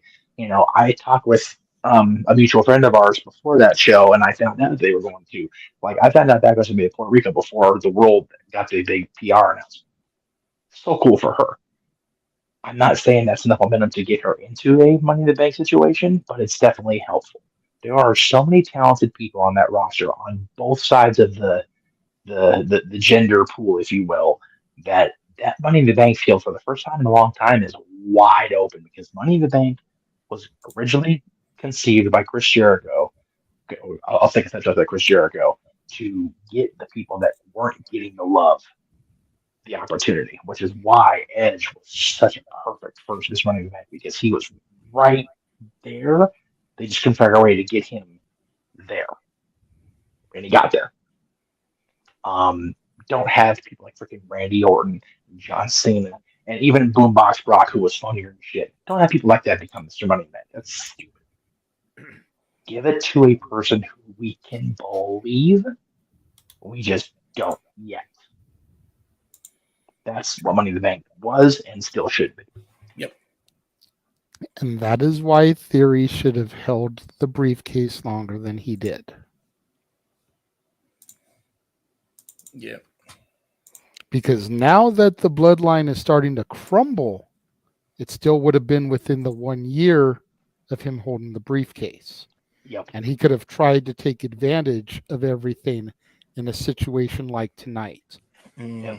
After getting super kicked twice by Jimmy Uso, with Jimmy and Jay both betraying the tribal chief. A-Town down. Yeah. Runs out with the briefcase, tries to cash in. Even again, if he's not successful, it's more believable. And it doesn't cheapen his briefcase run by him cashing it in for the U.S. title and losing. The same belt that he is now currently holding by the fucking way. Yeah. Right. James, yes. I was gonna say too. Didn't the Miz held the U.S. title and the Money in the Bank at the same time at one point too? I don't know why they didn't stick with that either. Like, why don't they? Here's my best example of somebody that was right there and you could believe could be in a main event tier. We just didn't believe it yet, and they botched it. He will always be that now. Baron Corbin. Baron Corbin was right there. And the way he cashed in and the unsuccessful nature and the why of it just ruined him forever. Am I really that crazy though, Arlene? I mean, yeah. Roman Reigns, God mode, 1,000 days. On the surface, it does sound like it. But think about the pop. If Theory cashed in and took the straps from Roman on his 1,000th day, after his cousins just betrayed him, think about the storytelling there. Oh, okay. Her brother's comment was crazy. Okay. Oh, okay. Got it. Okay. His $2 super chat, which again, thank you, Emmanuel. Call me crazy, but they need PLE pre-show matches. Yeah. You're crazy. Okay. Yeah. You're crazy. I get it now, Darlene, but sorry, Arlene. The way that it came up there after I was talking about the whole Theory Money in the Bank thing made it seem like it was alluding to me, not you were calling your brother crazy because he said, call me crazy. But he is crazy. My bad. JJ, you mentioned the pop that could have been. Think about it this way. John Cena went through an Elimination Chamber match, and he escaped by the skin of his teeth. And the Edge came out, and the people went nuts. Undertaker and Batista went to war on SmackDown and drew in a cage match. And then Edge came out. Randy Orton on Raw. I forget who he fought. And then The Miz came out. That first Wade time. Barrett. Wade Barrett pushed Randy to the limit back-to-back nights. Randy's leg was hanging on by a thread. Awesome. And I remember, like, oh shit, this is it. He's going to do it. He's going to do it. And much to everybody's delight, except Angry Miz Girl, we had a new champion. Thank you, Elizabeth. I appreciate that. JJ introduced something very interesting, was not really happy with Theory cashing in on the US and not the world title. His what might have been is much better than what we ended up with. Because, I mean, I said it from day one. You get a year to cash that briefcase in. So Theory technically has until July 1st when the new briefcase is decided.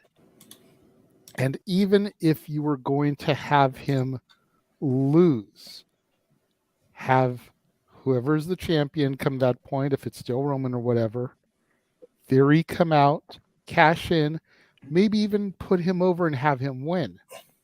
And then have whoever won that night cash in and take it right back off of Theory. And it would have been like a championship scramble. Theory was champion for like 5 minutes. Yep. Still in the record books, unlike Ted DiBiase, but he would have been recognized and had been champion for 5 minutes or whatever. You know, I mean, yeah. There were so many better ways that they could have booked Theory's briefcase, but they were afraid that they had backed themselves into a corner and no one would believe him cashing in on Roman. Would they have believed him tonight after those super kicks with the bloodline starting to crumble? I would believe more, at least. Yeah. Seriously. They don't have patience. That's the thing. Exactly.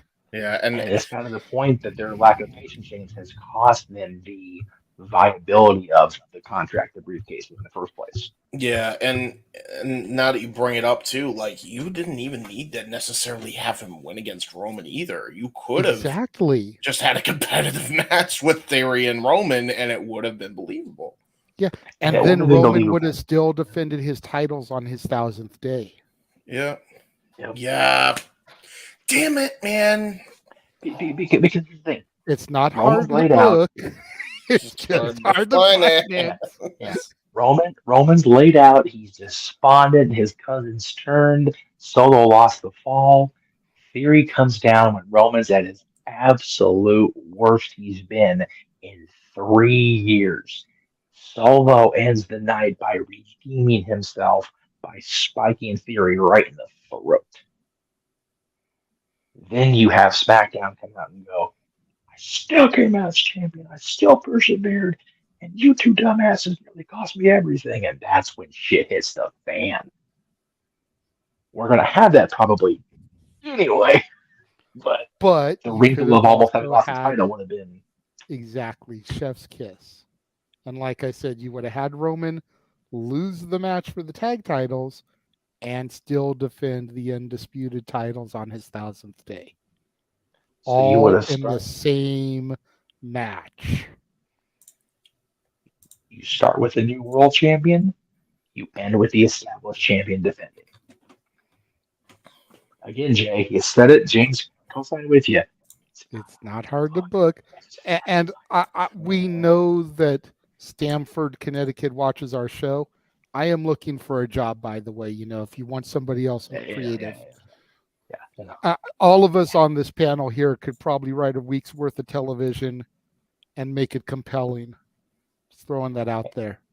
If they can give the 4-man Survivor Series team with maybe the 4 weeks to one Raw because they want to start a match, they can give us for a month, dude. Exactly, for real. And if you remember that storyline, you are our people. We love you for that shit. All right, now we're going to officially get off of WWE. Yay. Oh, damn it. God damn it, Manuel. $2 super chat. Come on. Is Cody out of Money in the Bank story-wise? No. No, I don't know. I don't think he is. Probably not. I still think he's got the ability to be in Money in the Bank. I still think he's got the ability to win the briefcase.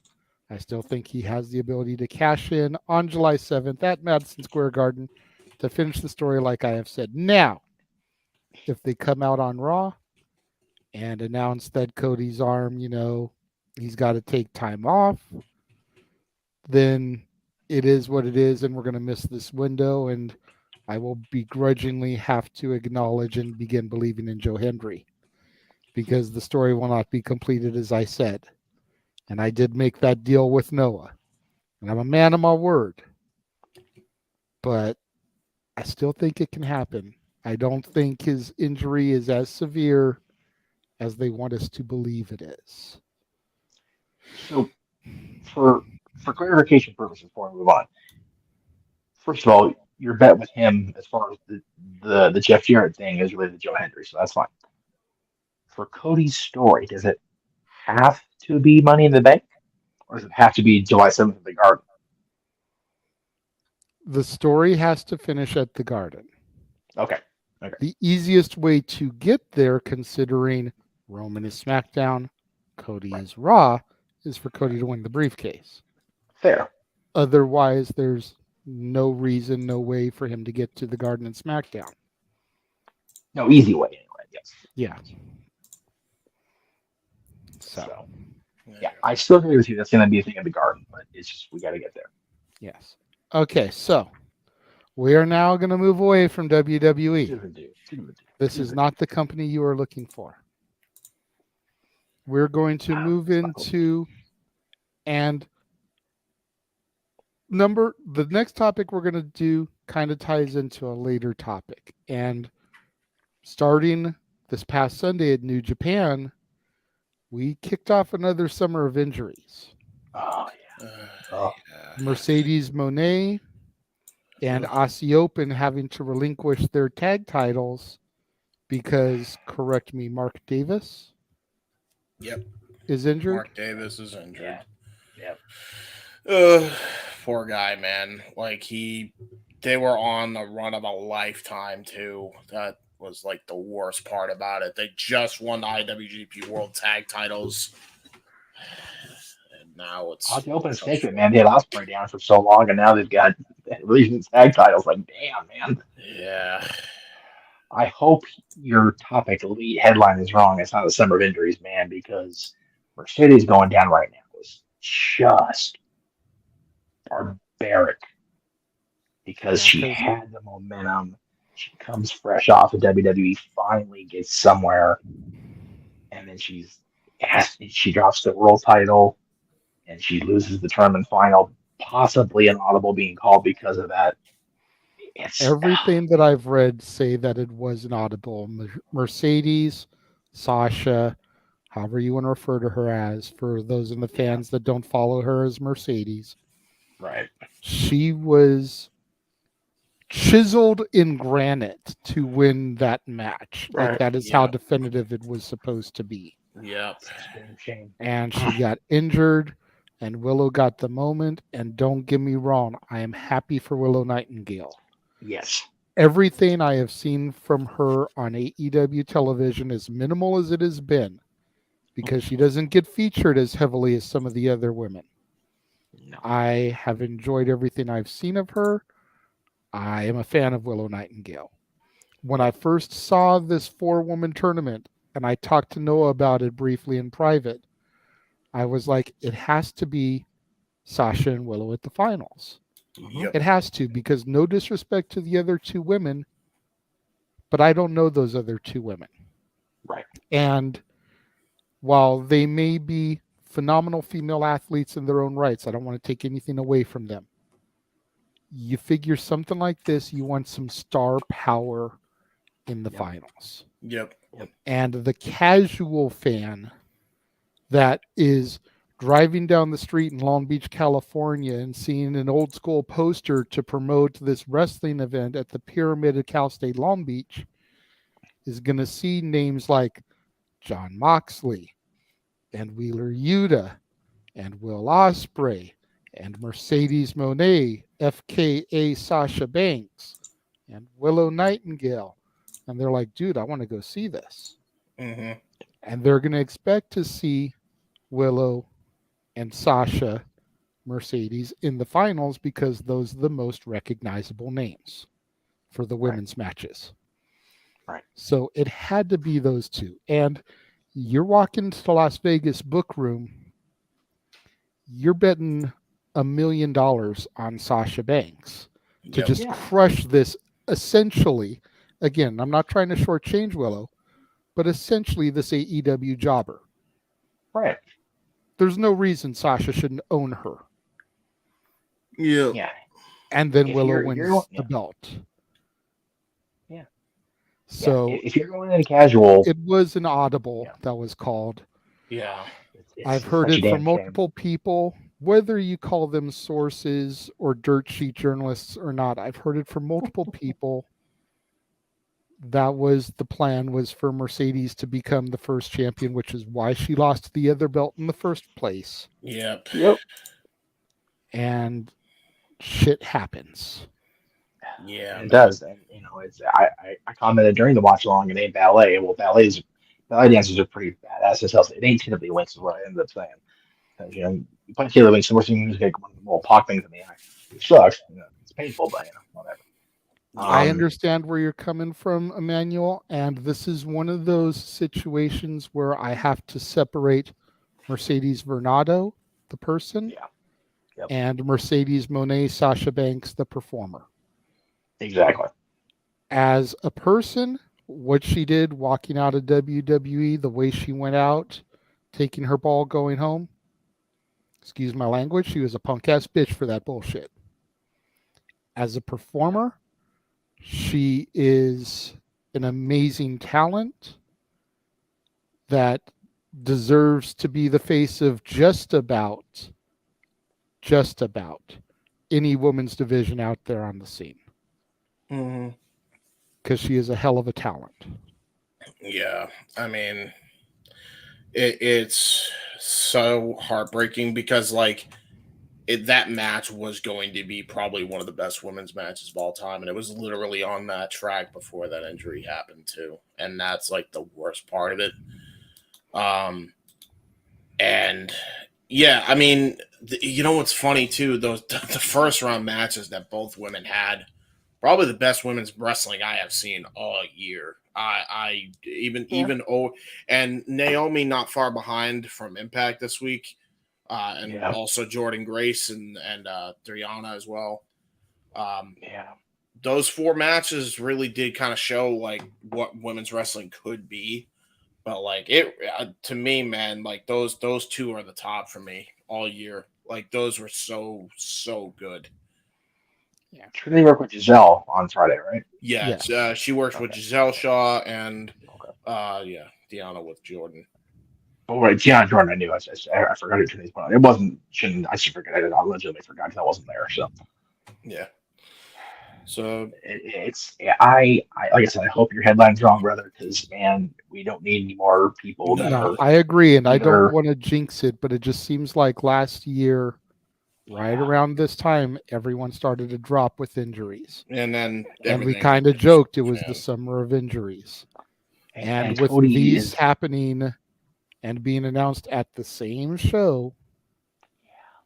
And then, you look at Steve Macklin and the buckets that he bled last night, which granted, not a severe enough injury. I'm sure he'll be on Impact this week. Yeah. It's not like he's going to be on the shelf for months and they're going to have to strip him of the title. It was just a bloody match, but you look at how much he bled last night, and then you kind of flashback to Eddie Guerrero, JBL, and Eddie having to be rushed to the hospital for all the blood he lost. Yeah. Then you think of Cody's quote unquote injury, and is it real? Is it fake? Josh Alexander. That was going into Mania, but he's still Mickey James. Yeah. So it's just one of those things, and we're starting to get heated up here. We've got Double or Nothing tomorrow, which is essentially AEW's Mania. Right after that, you've got Forbidden Door.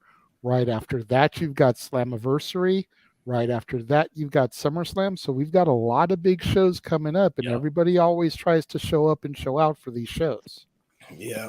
You've got Multiverse United coming up, another Impact New Japan collabo. So people are going to try to show up and show out for these events. Yeah. And I'm just afraid that they're going to try and show out so much that we're going to start seeing some more unnecessary risks getting taken. And on top of all that, the the fact that I kind of saw Noah's head pop up here a little bit just remind me we've got New Japan Dominion coming up in what, like a week, 2 weeks? June 4th. So that's going to be another major show coming up. Can't wait for tomorrow. Yeah. So there you go. And hopefully that is the problem. I was going to say, hopefully we can keep it under wraps this year, but I'm kind of afraid. And based off of last year. To your point, also, the summer of injuries, when you really think about it, really is the catalyst that led to the fall of mentality. Let's be real. Let's be honest. Yeah. You know, I don't want that repeated. I really don't. No, and you know, I'm remembering reading Mick Foley's second memoir, and him talking about in 2000, 2001, the injuries and the high risks piling up. It was almost a quarter century ago. Yeah. It hasn't actually decreased. Yes, there's better management, there's better medical, there's more awareness, but people are still doing what I say in the open every week, showing ass and shit in the bed in the process. You know, it just is getting to the point where, yes, there's more accountability, there's more awareness, but it's still happening because there's always that mental incentive, however real it actually is in the financial and actual world, that, you know, oh, I have to do everything right now. It's like, no, don't. You know, Cody pushing through the cell with a torn pectoral, literally you could see it on him how bad off he was. But without finishing that part of the story, you know, he would have been in limbo less than 3 months into his return. Bad for business. Yeah. He finishes that cell. He goes over. He is a freaking little walking medical marvel. He comes back. Yes, it's the Royal Rumble, whatever, but he still comes back to a hero's welcome. You know, he doesn't finish that. Then we're all screwed as far as fans, and he's screwed as far as his run. You know, but these guys like Ozzy Open, you know, Mercedes, and again, the C1 was just a sheer fluke. I finally got to watch that match back, and it was just rough. What happened to her? And again, fluke thing. But like I said, it's wrestling. Wrestling happens. Shit happens. Hopefully, as JJ said, hopefully this will be a trending downward after this weekend. Let's hope. After tonight. Don't want it to happen tomorrow either. Yeah. For real. The only injury I want tomorrow was Noah's headache increasing by Jeff Jarrett becoming a World Tag Team Champion. That's all I want. No, Noah is very exhausted, so I don't think he can. I know he is. I know he is. It's okay. I messaged you in the private chat, brother. What? Sorry, I passed out. No. You're good, Noah, man. You look exhausted. Don't feel like you've got to stick around, man. You need to get some rest, brother. Go ahead and bow out. We would rather you be refreshed for tomorrow, good sir. Yeah, true that. Brother. Tomorrow's you're in James's jam, brother. Tomorrow's the show you want to call. Yeah, true. We appreciate you trying to Cody Rhodes and stick it out, man. But if you're that exhausted, brother, go get you some rest. It's been crazy between the wrestling mentality, family, that doing all this. Maybe I am a bit. Your mentality, brother. Yeah, that too. That thing. All right, fine. I guess I will. The bottom line, but we love you. I will say this. Split-second decisions happen any time in the wrestling industry when you are two people working together to put on a performance for the masses because you love this so much you're trying to make a living. You can go back to Rebellion and watch the intro video before the bell they call it, and they literally talk about what it comes down to when someone gets injured, let alone in your own company, whether or not they're in the ring with you, how you handle that, how you interpret that, how you deal with that indirectly or directly. Doesn't matter where in this industry. It's an unfortunate circumstance, and it is an everyday split-second risk that could be do or break for you, not just in this industry, but in life when it comes to a collapsing mentality. I do hope that no more injuries occur. But again, I'm not going to assume anything because tomorrow is never the same as today. And anything can happen between now and literally the pay-per-view when it starts at 8. And as far as what you saw in there, if there's boundaries being overpushed, They had to be figured out. Someone put a red light in front of me or somebody else. We'll talk more about that later. I got to get some sleep. You're absolutely right. I'm about to pass out. I love you all. I'll see you tomorrow night for Double or Nothing at 8 p.m. sharp. Jeff, I mentioned you about the forms you need to do. God bless you all. And as always, protect your mentality and take care of yourselves and your families too. I do. I do, Good night, brother. Oh, he is. And then there were 3. Yeah. Hey, you know what? I said it at the beginning of the show, and I wasn't just blowing smoke. I believe it firmly.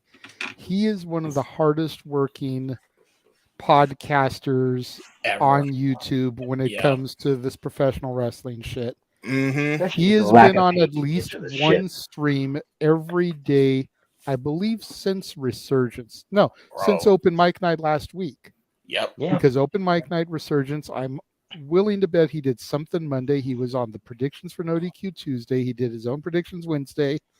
He did his own predictions and was on No DQs Thursday. He did his own predictions and Under Siege last night. He did predictions and Night of Champions today. ATW, even though it was pre-recorded. Yeah. Yeah, I didn't realize that when I first started watching it. I started commenting along like it was live. Yeah, but that was the same day as Battleground predictions. So he did. The man has been doing a ton of shit, and we appreciate everything that the Simple Man Noah Foster does. Yeah. Not just for me and the Casa D18 Studios, doing the simple takes and putting his Simply Predictings across my brand, but everything that he brings to the Jeff Meacham Network and the entire multiverse of media. Noah Foster really is one of the most underrated people in front of the camera in professional wrestling. And that man deserves all of the flowers that he can get. Yeah. Noah Foster is one of the most underrated human beings on Period. Yeah, tell him. Elizabeth's saying since Noah's calling it a night, so is she. They're dropping like flies. They're all dropping off. Everybody's leaving. Everybody's leaving. That means you hate me. I'm sorry. No. It doesn't mean that she hates you. Just means she doesn't like you as much as she likes Noah. No, Noah is. We agree with Noah. But yeah. And to be fair, if you leave, we can just throw the dad's logo up and whatever. Yeah, true.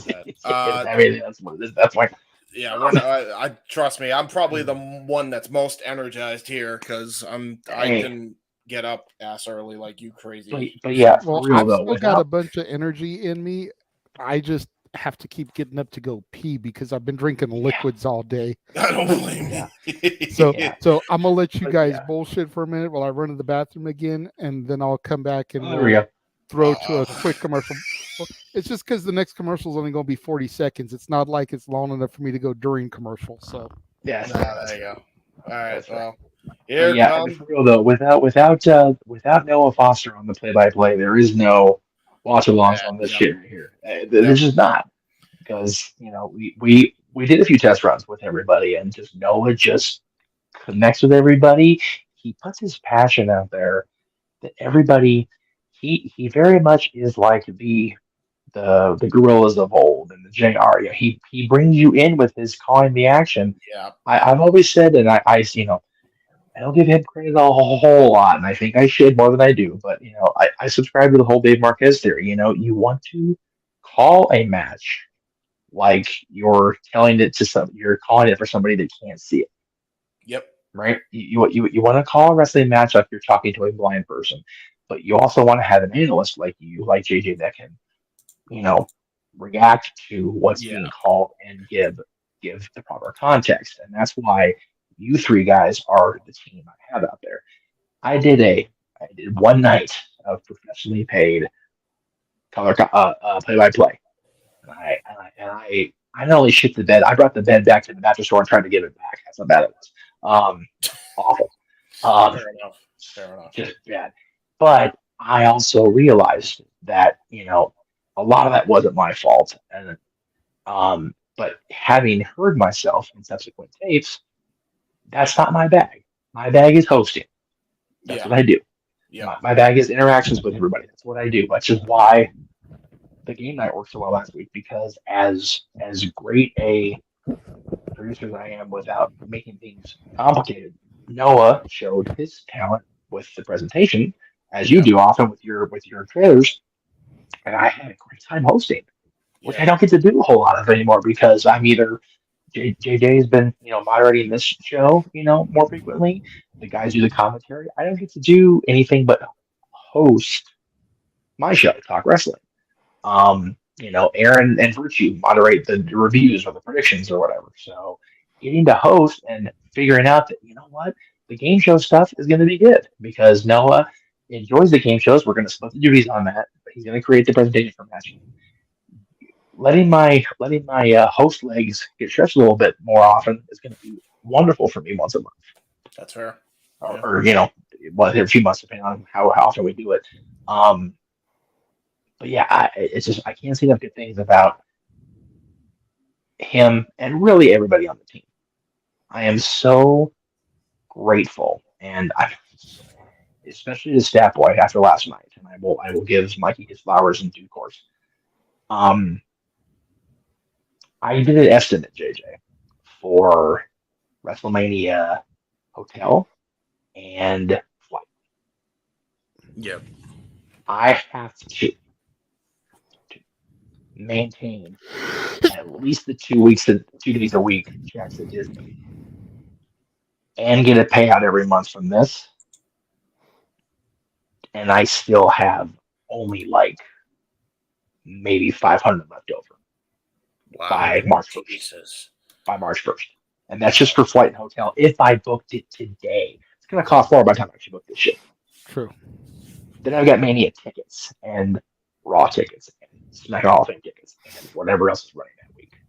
So when we come out here at the end of each show and say, we love you in the audience, we appreciate you, I am not blowing smoke up anybody's ass. No. You guys out there are the reason my kid and I are going to get to go to WrestleMania in Philadelphia. Absolutely. It's as simple as that. And part of how we get there is through all your super chats and your donations through the special events. And, when I came back on headset, I heard you talking about Noah and you and hosting the game shows and everything.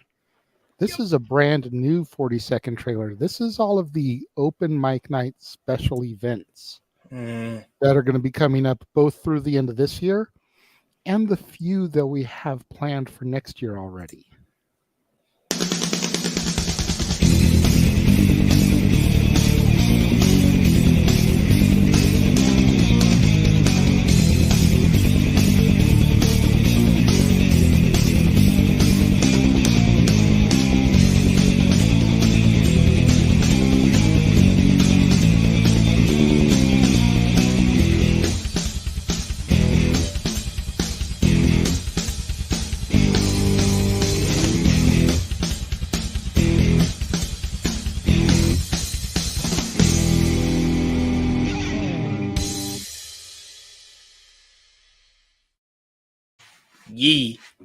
I'm looking forward to everything here. Of course, in order to be... Hold on, Jeff. And of course, in order to be a contestant on any of the game show nights, it is a $10 super chat. We usually spread it out to Jeff and my channel, so the next super chat would come through my channel if you want to be a contestant on Match Game.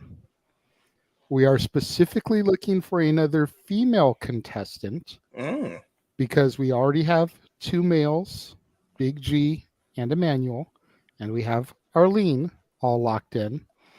We would like to try to get another female contestant so we can kind of have both shows be Battle of the Sexes. Yes. Plus, it allows us a way to split up Emmanuel and Arlene. You have Arlene versus Big G and Emmanuel versus whichever female super chats $10 next to be a part of the show. And to be clear to any of our hosts that are watching, I did make it clear to them that we like to have the viewers. Yes. Be the contestants. That way we get, number one, sharing the revenue for being real. But number two, so we have more than just the same talking heads every single week. Because it gets a little stale. Gee, where we heard that today?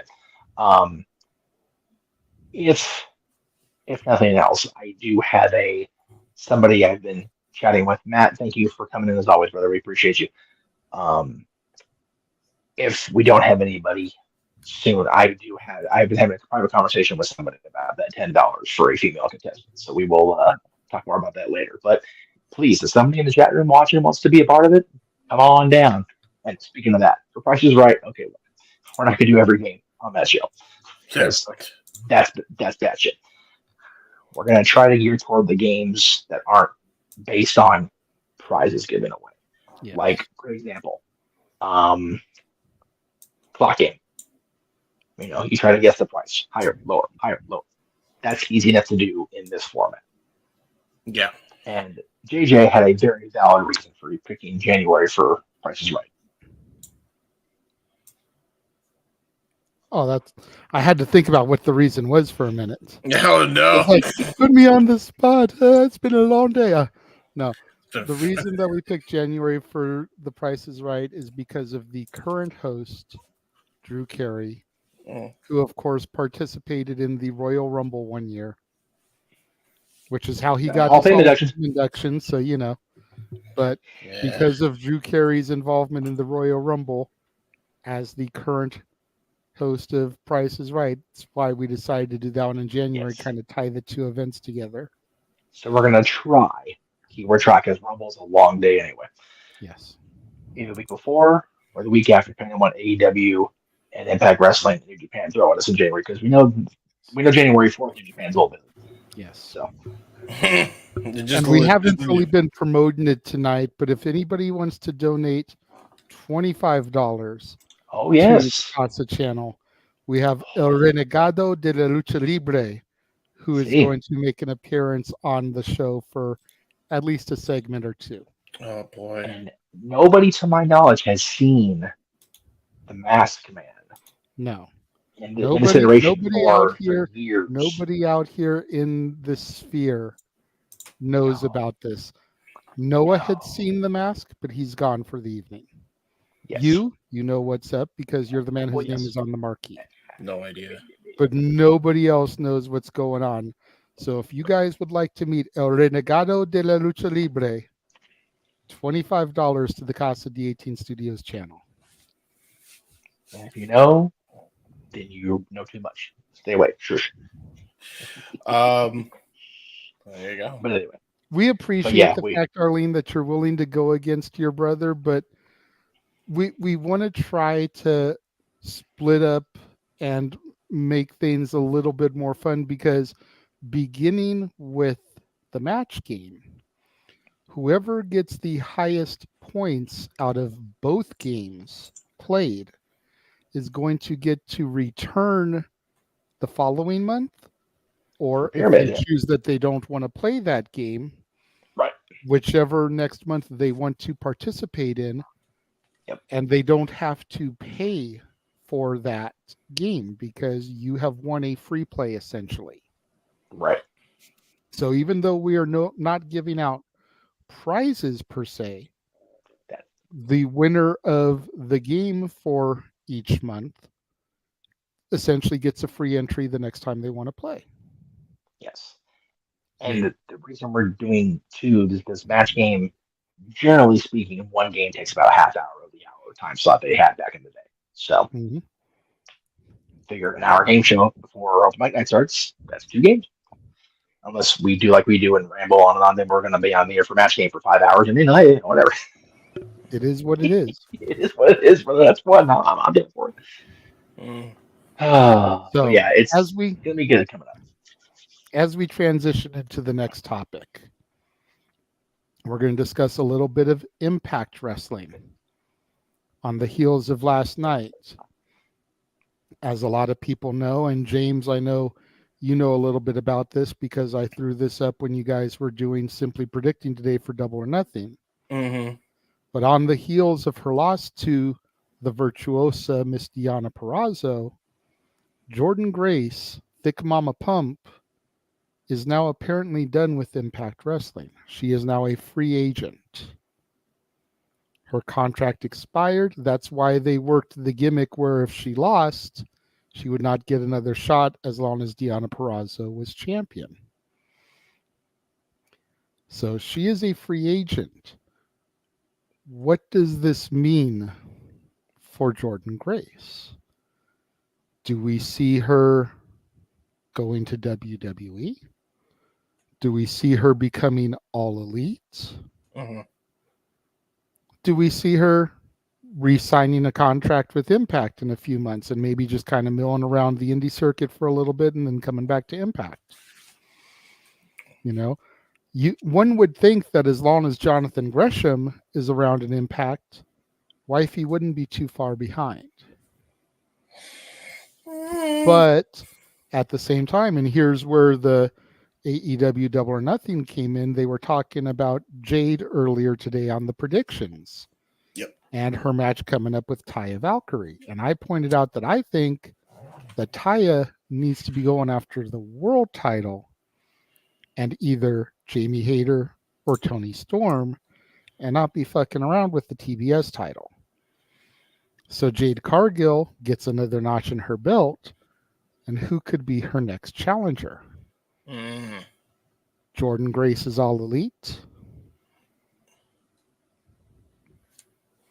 Yeah. The one thing that nobody will really deny Jade is her strength. And Jordan Grace, she a tough bitch. Yep. Yeah. You asked this question before the Benoit comments last year. WWE's in the discussion. I really believe I think they are, because she's got a unique look to her that WWE might go, interesting. But she ran her mouth about the worst possible story you could run about that with WWE's concerned. This is fair. I mean, I could have seen her and Zoe Stark as a tag team. Absolutely. Yeah, honestly. Yeah. Absolutely. Just a couple of straight up powerhouses. And think about that. With Zoe's alignment with Stratus, let's just put Trish behind these two girls that haven't had a big stage opportunity yet and just push them to the tag titles and make those damn things relevant. To the moon. I was trying to dance around that shit like dancing around the shit bed, but you fuck no, I'm not. Cameron Grimes is 2-0 now that he got drafted. I love Cameron Grimes. I was just trying to avoid the comparison, but it's all good. Mike, out of curiosity, which one are you not a fan of, Jade or Taya or Jordan? Jordan. Can you clarify that just a little bit? Oh wow, he's all worked out about whatever it is. I think of all the options on the table, I think the most likely is re-signing with Impact. I wouldn't mind seeing her in AEW only because it would be something different. Jordan. He's not a fan of Jordan. Okay. Honestly, dude, neither am I. Right. Because of what Jeff just talked about and the fact that she opened her mouth about the Benoit situation last year and didn't just shove her foot in it. She shoved her calf, her kneecap, all the way up to those thick mama pump thighs of hers down her throat. The big calf. She But done did it. But and the stuff that she ran her mouth about as far as her husband Jonathan Gresham not getting booked better with Tony and AEW as the ROH champion. That would be me on her also. Right. But that would be the thing that would make me think she's not going to AEW because she, shit on the president. But one can't deny the talent either. And absolutely not. Tony's got to do what's best for business and what will make money. And Jordan has a decent enough look and that marketability that he can draw some serious money with her. She can have some great programs, her versus Soraya, her versus Britt, her versus Thunder Rosa when she comes back, her versus Jamie, her versus Jade, her versus Taya. Should I go on? No, I don't. I think I've ran through the majority of the majorly featured women's division in AEW. Her versus Ruby, her versus Tony. Yep, there's definitely potential for fresh opponents on both sides. You figure none of those women have wrestled Jordan, to my knowledge. So, there's definitely room for potentially new things. You talk about Forbidden Door. Women's matches at Forbidden Door have, Jordan, whether she's back with Impact or in AEW, face somebody at that show. And you've got this big huge show, coming up at Wembley that, we still don't know anything for sure about yet, except the fact that it's going to be at Wembley Stadium and they sold 60,000 tickets. That's the thing when somebody becomes a free agent. That's the thing with somebody, there. And again, Dan makes a very good point about the NWA. We don't talk a whole lot about the NWA because they haven't had, a whole lot to talk about lately. But at the same time, we talked about last night when we were going off the air, Jay and James, that, it's never been a better time to be a wrestling fan. Never been a better time to be a professional wrestler who happens to have a contract coming up. You can stay with WWE if you want and make the money that you guarantee money. You can go make your name elsewhere or try to make your name elsewhere and go, travel to different, locations, different companies, different venues, different areas of the world. Jordan Grace, yes, she did, stick her entire left leg in her mouth last year. That's what it is. But she's still got enough talent and enough of a look where she could probably write her ticket wherever she wants to go. Yeah. It's a matter of, other than WWE, I think that's out of the possibilities, just my opinion. But wherever she goes, I have a feeling she will be booked the way that she needs to be booked, which is just strong, badass, come in there and kick the ass and then take names after the fact. That's what Jordan Grace needs to be as a character. Because we know she can wrestle. She just needs to be given the right story. It's not hard to book. Jordan's not even hard to book right now. You just need to have the right finances to catch her eye. I think that, certain things happen. You can be angry for a while, but the longer you're angry, the longer shit doesn't get done. That's what I've noticed. I'm going to be real. You can say what you want about Jordan Grace, and Lord knows we all have, about those comments on this very show. Bottom line is, she's apologized for it, more than made up for it financially, more than tried to do right by the people that she offended, apologized multiple times for that. Yep.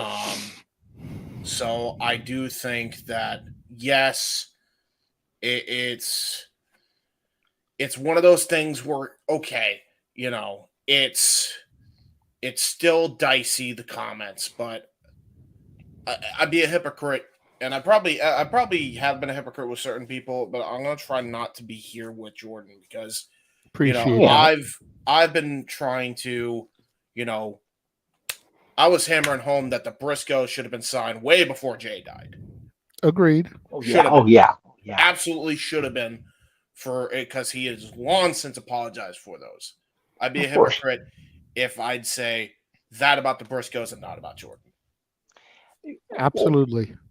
Yeah, I agree with that, and I co-sign. I also say the same thing. I just worry people within WWE won't feel the same way. Yeah, People within WWE are noted for being petty. Exactly. Granted, this is the Triple H era now, not the Vince McMahon era. But a lot of people still believe Vince McMahon has his hands deep in the cookie jar. And as long as he's alive, he's not going to allow for something like that. So. But to counter that, Jay, he even said he was willing to have Punk come back all those years ago. And even now he said it recently-ish. Granted, if you believe Romero, he was the one that asked Punk to leave, not Hunter the other day. So, it's wherever she ends up, as long as she's booked like Jordan Grace should be booked, she will be successful. Mm-hmm. Because don't book her like 2003 Scott Steiner. Same thing with Tessa Blanchard. We've all been up Tessa's ass for years now, it feels like. WWE signs Tessa Blanchard, I'm putting money down. I want to watch what happens. Same thing at AEW. Even if she made that with Impact and went back there, I'm here for it. Yep. And I think Tessa Blanchard, because Tessa's got that look. Granted, she looks like her papa to a certain extent, but she's got that Blanchard name. Both of them have unfortunate slips in their past, but both of them, if booked properly, could be major money for wherever they are. I genuinely believe also that, and I've said it for years, La Rosa Negra, who is the woman in question that was discriminated against by Tessa in that moment, in that poor lapse of judgments, has already been on record multiple times saying Tessa has apologized. No. I'm not saying she has it. It's just, again, unfortunately, and we all can agree on this, the court of public opinion sentences way too early. Yeah, and exactly. We've all heard the reports. Yes, Tessa has been absolved of her sin by the person she sinned against. So has Jordan Grace. It was mentioned in the comments that Chris's son was cool with her. So, it's we as fans that still hold on to it, whether it's right or wrong. And I would hope that whatever company does end up signing her, even if it is WWE, can turn the other cheek. Because she's talented as hell. Yep. Jordan Grace. They both are, but we're talking about Jordan Grace in this topic. Yeah. Jordan, and she's got that unique look. Tessa Blanchard, with all due respect, has that. She's a wrestler. She's a daughter of a wrestler. She's got that. She's a wrestler. Jordan Grace has a completely different presentation, and she will be a benefit to wherever she goes for me. Yeah, I don't think it's helping the industry when you just hold on to those anger. Oh no, not at all. Stupid crap like that. And again, right. A lot of people are like, she should have apologized. Tessa should have apologized. She should have apologized. Blah, blah, blah, blah, blah. Cry me a river. She doesn't owe the fucking general public at all under any circumstances an apology. The person she needs to apologize for and has been on record saying that she has apologized for from multiple people, not even just La Rosa. So if you don't you don't want to take her word for it, I don't know, ask Big Swole, who I've also reamed out on this freaking show. Yes. Ask her, because she already cleared Tessa's name. Yeah. So again, Jesus Christ. I wouldn't try to get sideways on somebody else, but yeah, the person in question is also apologized, and she did it right away. Jordan apologized either that day or the next day. Because the next day, yeah. Yeah, so somebody sign her. Even if it isn't back signing her back, somebody sign her. Because, again, she's an asset. Sign them both. Jesus. There are three of the best women's wrestlers, or actually, I'll even say four of the best women's wrestlers in the world, and they're not even in WWE. It's Willow, it's Mercedes, it's Tessa, and it's Jordan. Yeah. And it's criminal that one's ostracized, another one's injured, which is just sad, and two of them are active. And one just became a free agent. How? How? And one of them just got a championship via fluke. Yeah, true. Like, really, that's what it boils down to. As much as it pains me to say it, Willow is a champion thanks to an asterisk. Yeah. Mercedes got injured. Yeah. And we're glossing over. Yeah, Mercedes is one of the most talented women out there in the world right now. But she walked off the job over a year ago. And what was this? I was making with Jarrett was earlier about Jarrett. She chose her destiny. Yep. She did. So did Trinity, and Trinity is making it work. Mercedes was, and she got hurt. So Jordan, that's a lot of her contract to expire. She's choosing her path. It just depends where she chooses to turn next. Mm-hmm. Yep. Back to the safety of where she's been, or out into the unknown. Sorry for this reference. I apologize. Hang on. Into the unknown. The unknown. There you go. We got a problem here. No problems. No problems. Yeah, there you go. That's so Jordan, we wish you the best wherever you end up. As negative as this phrase used to be, we do wish you the best in your future endeavors. Yeah. Yes. And we look forward to seeing what is in store for you down the road. For sure. Absolutely. Before we move on to the final company and the final topics, we're going to throw to our most recently updated watch-along trailer and check out everything that is coming up in store for commentary with either myself or James Hebert, alongside the exhausted simple man who bowed out early, and we don't begrudge him that. No, we don't. Right here across the entire Jeff Meacham network, Multiverse of Media.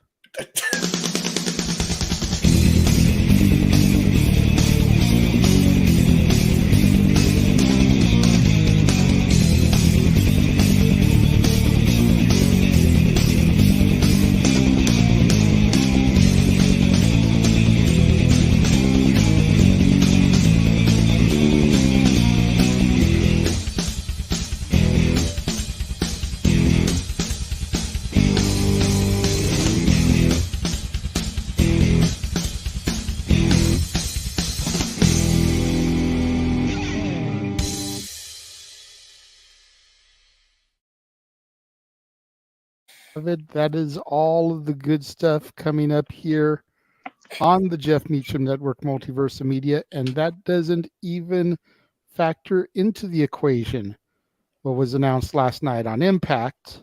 Yes. Mm-hmm.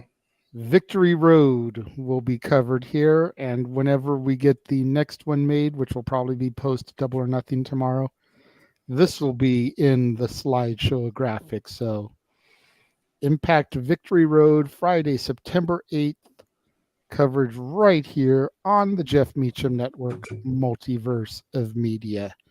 And once again, before I throw to you, James, if you want to meet El Renegado de la Lucha Libre, it will be a $25 super chat to the Casa D18 Studios channel.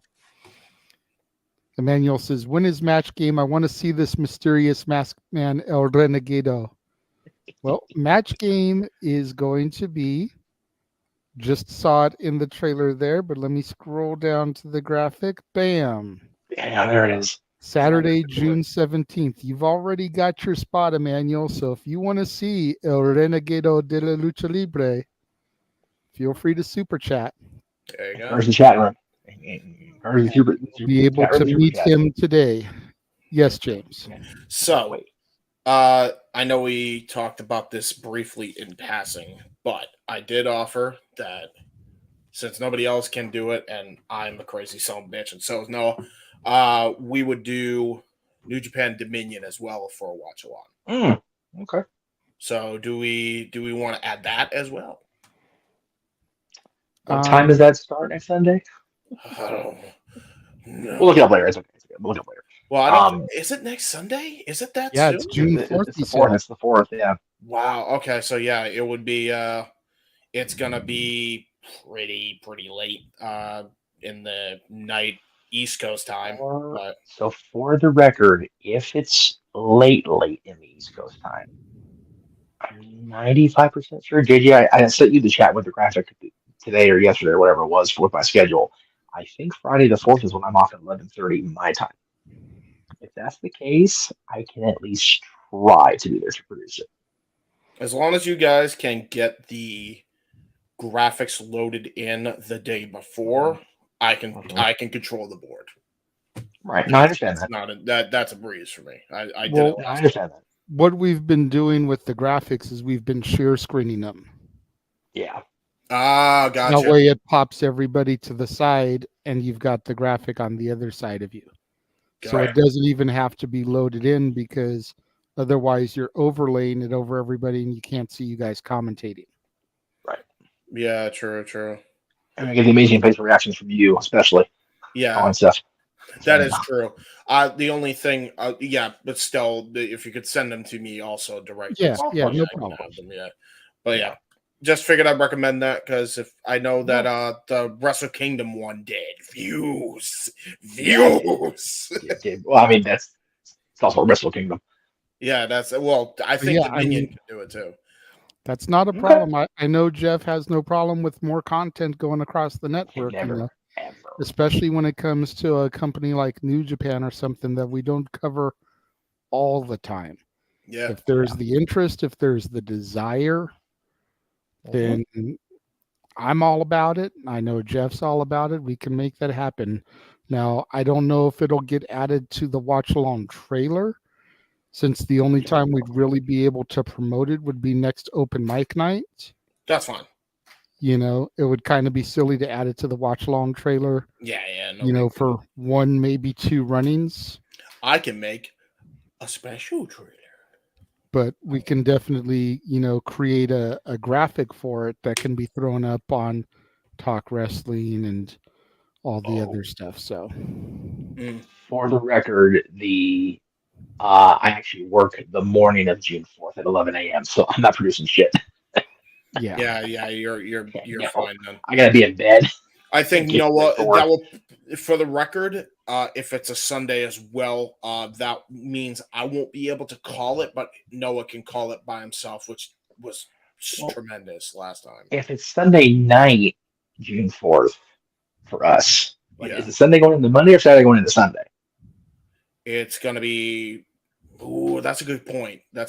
All right, yeah. That will determine what. Anyway, we'll discuss more off here because I know we want to use the topic and try to get out of here at least an hour. So yes, yeah. We got a Monday tomorrow too. That is true. Yeah. So we are moving into AEW now. And the first topic for AEW kind of goes back to what we were discussing with New Japan and the injuries and everything. And that's the fact that we found out this week that Aussie Open are all elite. Dude. So my question is, before you start the dude James, my question is how serious is Mark Davis's injury? Because why would they announce that these guys are all elite if he's going to be out of action for 6 to 12 months? So instead of just announcing that Kyle Fletcher is all elite, and then Mark Davis is all elite once he gets better. I actually have the answer for you. Please. So looking into why it happened.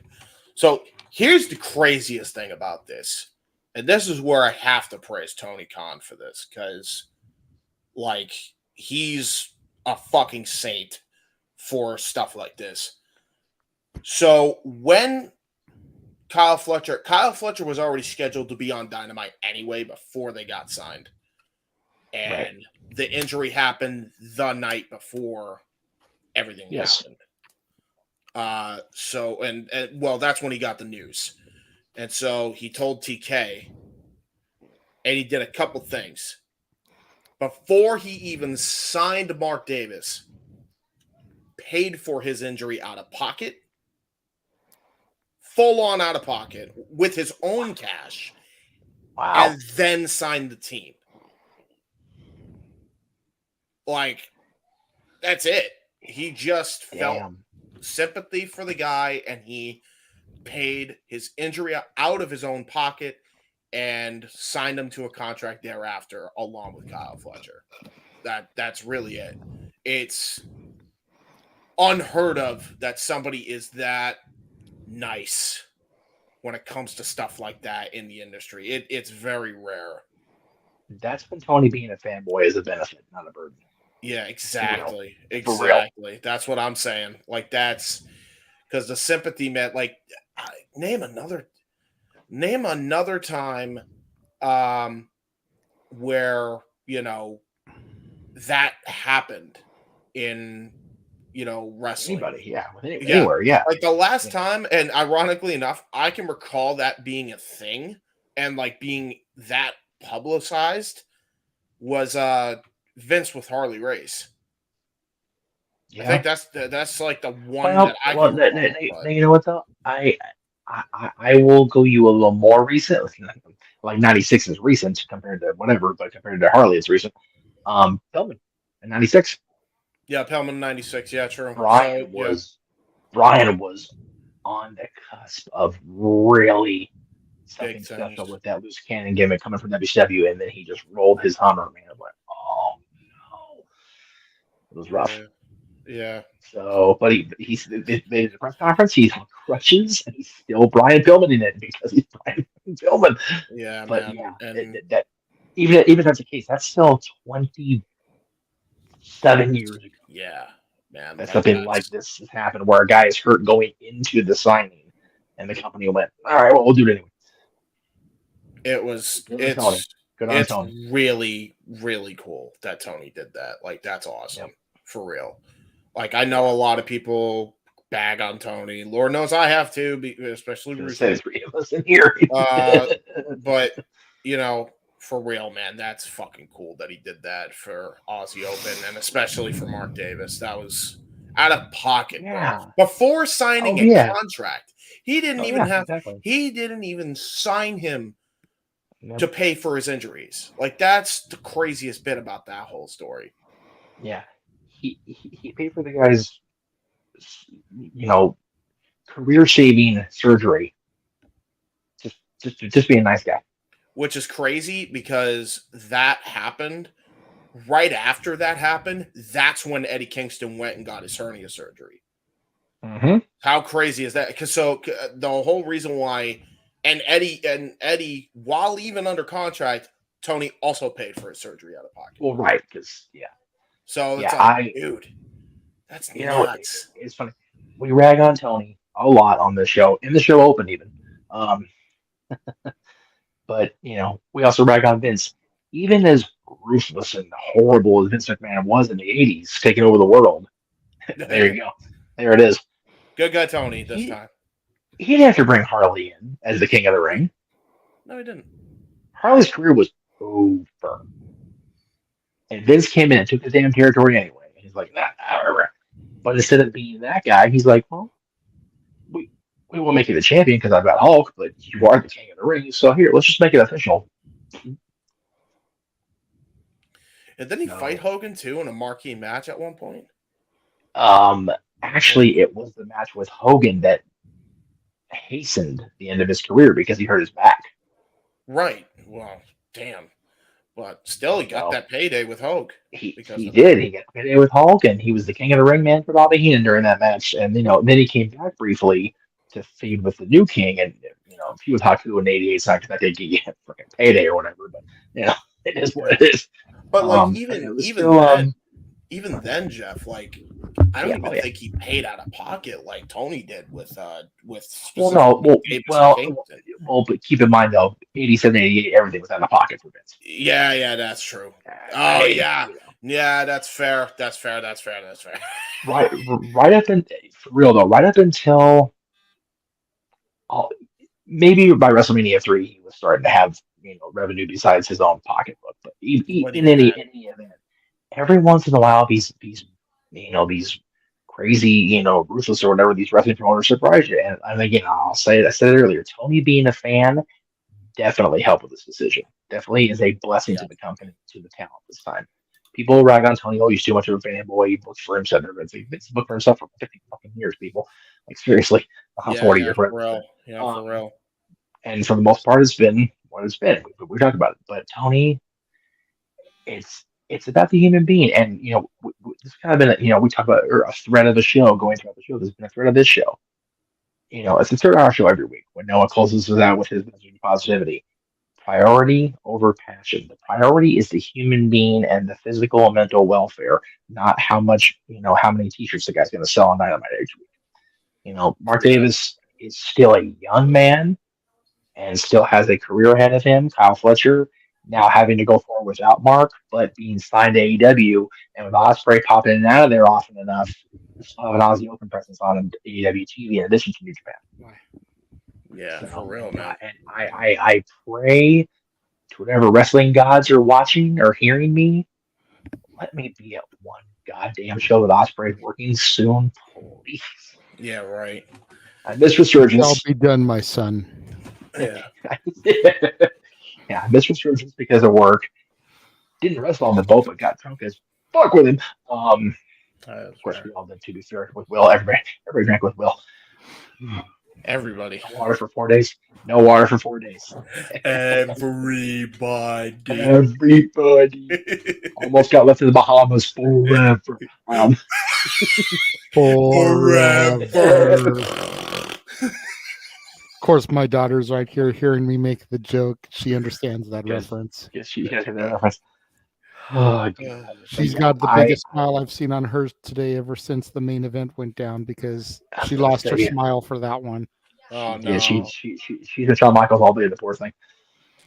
Except she didn't have two bad knees and a bad back and thinning hair.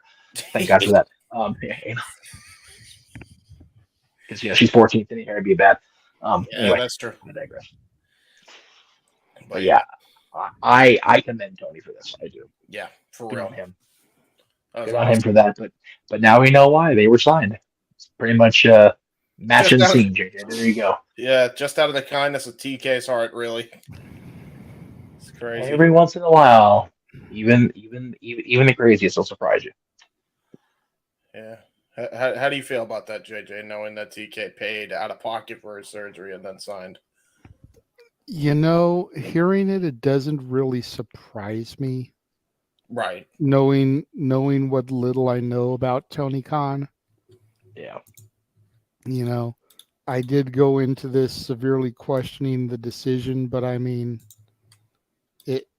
if somebody wants a talent bad enough, they will do whatever they can do to get them. And if paying for his injury and his surgery or whatever it is that he needs was the way to get Aussie Open to become all elite, not mad at him for doing it, because once they are 100% and healthy, there's Aussie Open versus the Lucha Brothers. There's Aussie Open versus the Bucks. There's Aussie Open versus FTR. There's Aussie Open versus Jarrett and Lethal. Yeah. For the tag titles? Yeah, for the tag belts. There's Aussie Open versus the BCC. Yes. There's a lot of ways to do that. Then you throw them down in ROH. Mm-hmm. There's some great ways to utilize that talent. So I was pointing out to James before you came. Sorry. I don't know the severity of what Mark Davis's injury is.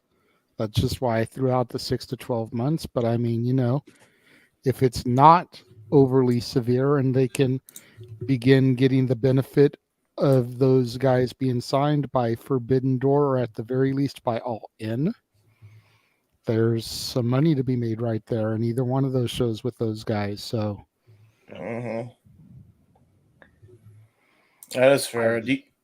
Go ahead, Jeff. I was telling JJ, I was pointing out to James while you were gone, Jay, that with Will Ospreay coming in out of the AEW too, he's part of Aussie Open too, so you can have Ospreay and Fletcher do their thing while Davis is rehabbing too. So the possibilities are wide open. You just gotta. It's not hard to book. It's just hard to finance, and they financed it because they find the people. So there you go. Yeah, they did find the people. Oh boy, is there a lot of people financing.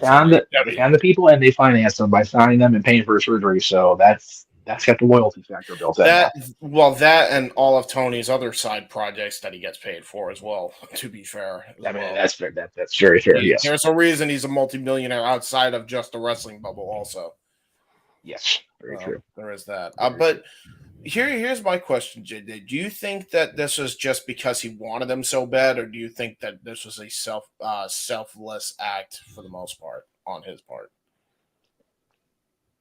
I don't know. I honestly don't know.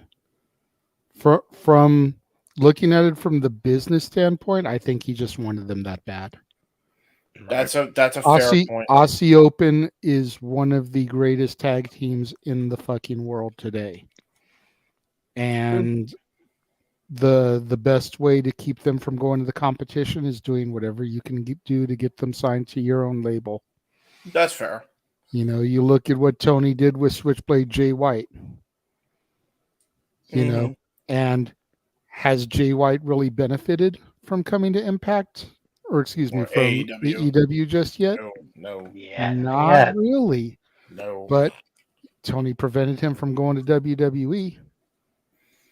Yeah, he did. Yeah, he did for sure.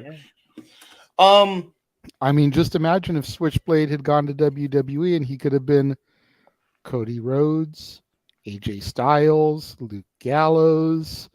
You know, it's like Carl Anderson. You got Finn Balor over there. You could have really had your own Bullet Club WWE. My daughter's head popped up when I said Finn Balor. You know, Fergal. Fucking Fergal. Uncle Jeff said fucking Fergal. Well, hey, we gotta make an appearance now with that gimmick, or somebody's gonna make an appearance with that gimmick now that you were talking about earlier. Oh, did somebody do the thing? Yeah, Arlene. Arlene. Oh, she did 20. She did 20. Yeah, she got another 5 in there. It was being weird. There you go. Okay, there you go. Sounds good to me. I mean, I was hovering. I didn't see it pop up right away because I was kind of hovering up above where Emmanuel had said that next week he would donate the 25.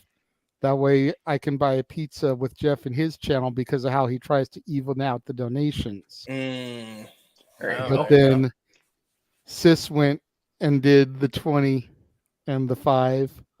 Hold my Pizza Hut. Yeah, there you go. So what I'll do, because I don't want to skimp out on this. Yes. But we are almost done with the topics. So El Renegado de Lucha Libre will make his appearance during the Shills portion. There you go. Let's go ahead and let's finish out the last AEW topic. Then we'll throw to another brief commercial break. And then we'll come back. We'll do all the shills. And El Renegado de la Lucha Libre will be here for the shills portion of the show. I have a brief question before you do that. Yes, go ahead. Is that right? El Renegado going to be like El Virtuoso and try to speak an accent the entire show segment? Because I'm going to go fucking nuts for you guys. El Renegado de la Lucha Libre is going to do the best that he can because... Okay, good. Okay. You know, I mean... God damn it. Okay. It was good for a couple of weeks with El Virtuoso, but god damn it. Okay. Anyway, carry on with AEW topics. If you're asking about El Renegado, King Mike, it's going to be tonight. It's going to be as soon as we get to the whole shills portion of the show. Yeah. Safed, I'm not talking about Jay White versus Cody. I'm talking about them putting together their own Bullet Club in WWE. Oh, Jesus with all Christ. of those former Bullet Club members. You figure Bullet Club is spread throughout every fucking company that there is. You've got the OC and WWE. You've got ABC and Impact. You've got the Elite, and you've got the Black and the, what do they call themselves? The Black and Gold? Bullet Club Gold. Bullet Club Gold. Thank you. Yeah. And Jeff Jarrett.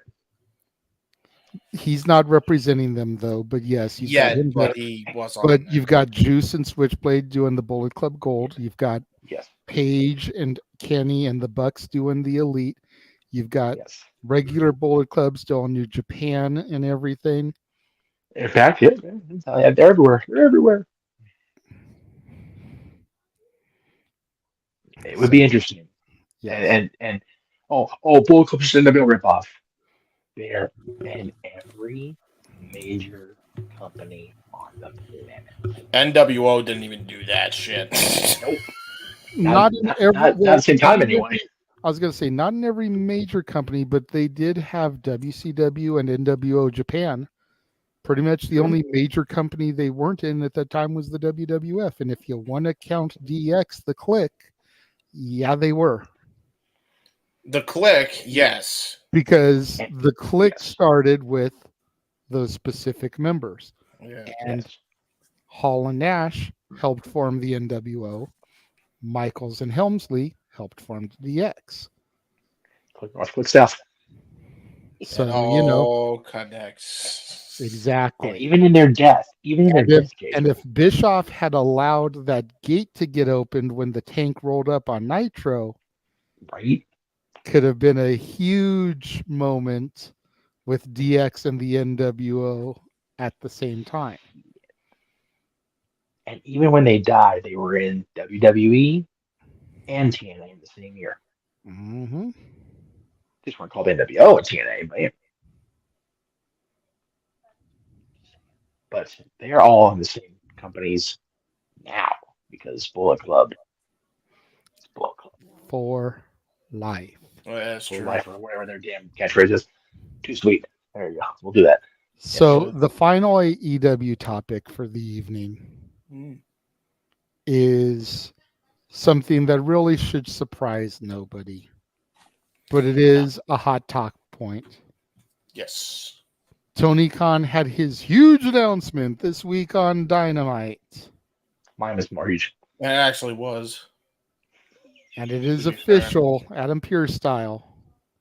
Yes. Collision, June 17th, will be at the United Center in Chicago, Illinois. Man, oh man, oh man. So, much like we were talking about with is. Roman, has the countdown clock began? I mean, yeah. Yeah. Did we see him in less than 24 hours? Or do we see him on June 17th? Something really drastic would have had to have happened before Punk is not in the fold at this point. He's coming. He is here. He is coming, but when will he come? It won't be tomorrow. Well, he can't Stop it, cost. James. Think about this for a second. What's one of the main events tomorrow? Anarchy in the Arena. Yep. BCC versus the Elite. Yeah. Let me see who's in that match. Kenny Omega, Nick, Matt Jackson, Hangman Adam Page. Yep. I beg that Punk gets involved in that one somehow, please. Please. And who's on the opposing team? His longtime friend Brian Danielson. His longtime respected friend. I was going to say his frenemy John Moxley. His longtime friend Claudio Castagnoli. His Wheeler Yuta guy he admires tremendously. Yep. If for no other reason but for the fact that Wheeler Yuta is a William Regal guy and he respects the shit out of William Regal. Right. Yeah. If he's there tomorrow, it's for that match. Otherwise, we'll have to wait a few more. Well, there is another match. To be fair, Jeff, it could be to kickstart the other feud that was rumored, which is him and Jericho. He could interfere on Cole's behalf. It is unsanctioned after all. Yeah, it is unsanctioned. Makes Well, sense. I mean, if you want to cut the loaf of bread, he could make sure FTR keeps the tag titles against Jarrett and Lethal because he's an FTR guy, CMFTR. He could get in there and he could get involved in MJF's match. How about because just of the do feud all that he had going I know. with him. And, we didn't really get a big resolution. That's why Max's freaking title reign has felt so flat because he hasn't had Punk to run it back with. Yep. There's a lot of pieces in that chili pot tomorrow that Punk can get involved in. When you put it like that, Jay, something just really popped my mind right now when you put all that out. For all I've said for months now, it feels like about not important if he comes back. He's involved in a thread. God damn it. Shut up. He's terrible. You're wrong for that. As did the Renegade JJ. As the Renegade as he prepares to summon El I'm out of water. JJ. I'm at Reese's house. It's empty again. Anyway, there is that. It is what it is around here every damn time. Punk has a thread to put through every main match tomorrow. Yep. World title match, the unsanctioned match, Anarchy in the Arena. Those are your, for lack of a better term from today, triple main event. And if you really want to think about it, he can thread himself through a few other matches. Yeah, a little bit of a stretch in some cases, but who is a bigger outcast right now in that AEW locker room? Ooh, yeah, that's fair. CM Punk. Mm-hmm.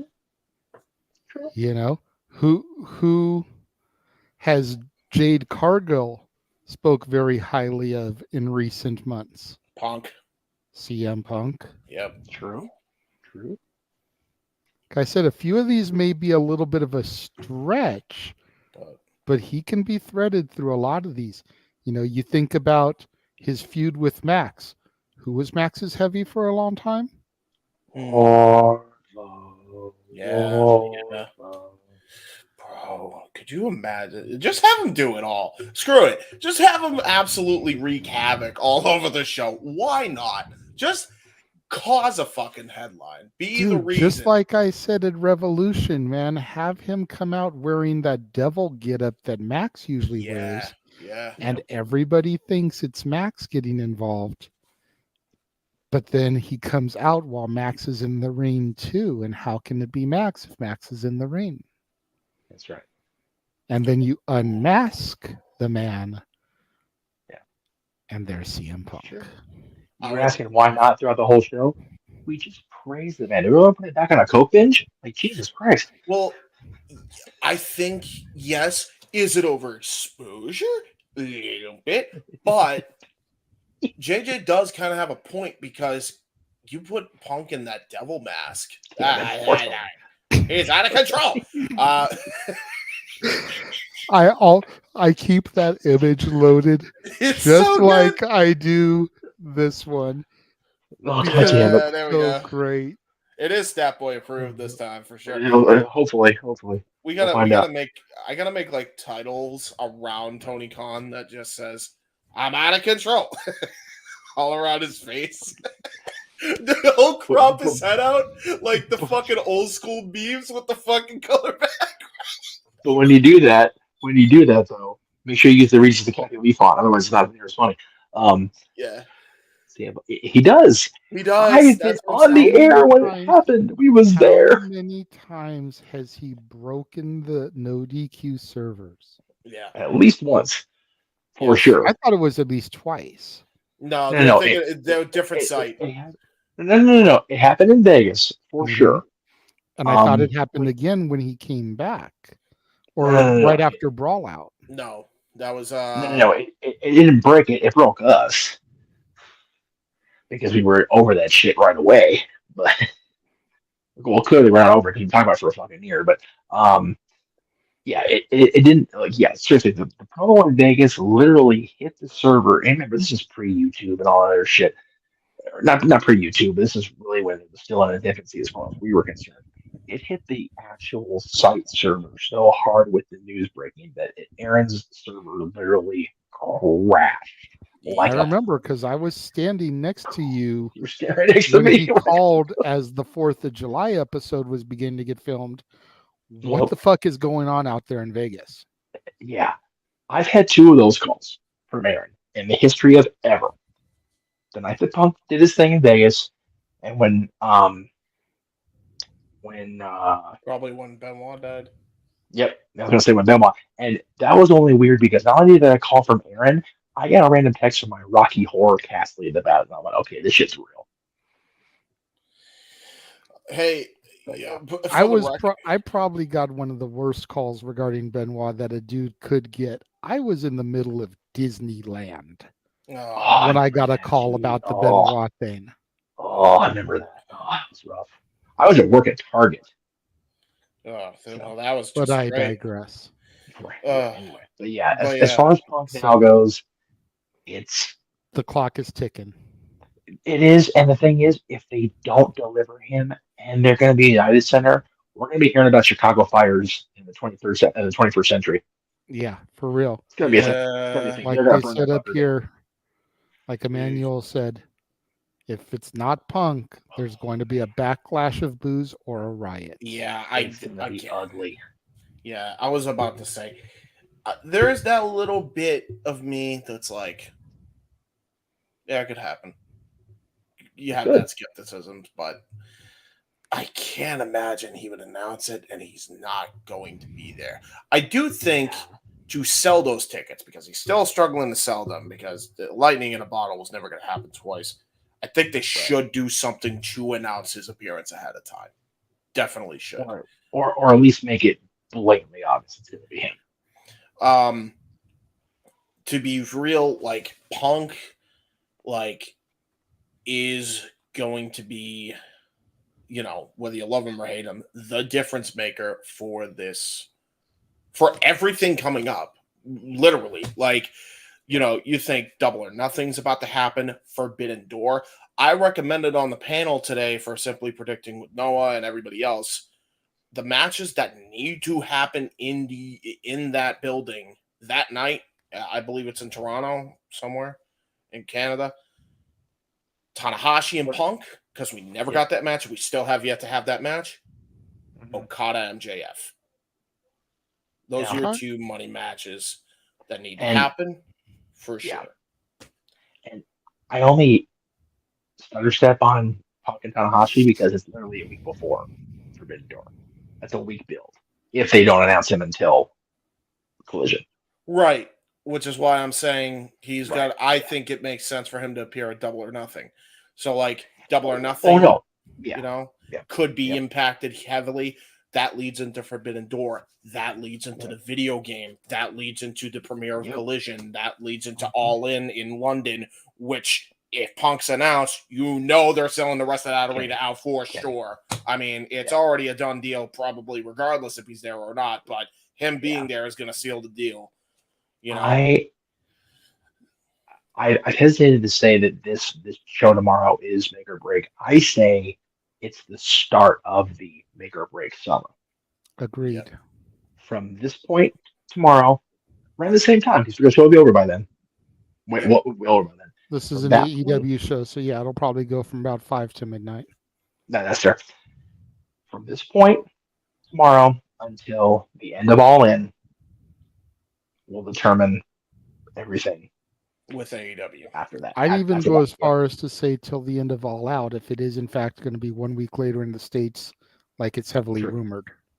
True. Yep. But yeah, I mean, Jay's laid it out. Double or Nothing, Collision, Forbidden Door, the Owen, All In, possibly All Out. Yep, probably. That is full gear. Those are my full gear is further down, like toward Thanksgiving. But and if we're being honest, probably somewhere in there is another Battle of the Belts. Right. Yeah. True. There are shows. There are shows coming up with people on roster or heavily rumored to be that the company is going to have to at least hit a triple. I'm not saying a home run necessarily. Some of the shows have to be home runs, but as long as they average a triple, they'll be okay past all out. Yep.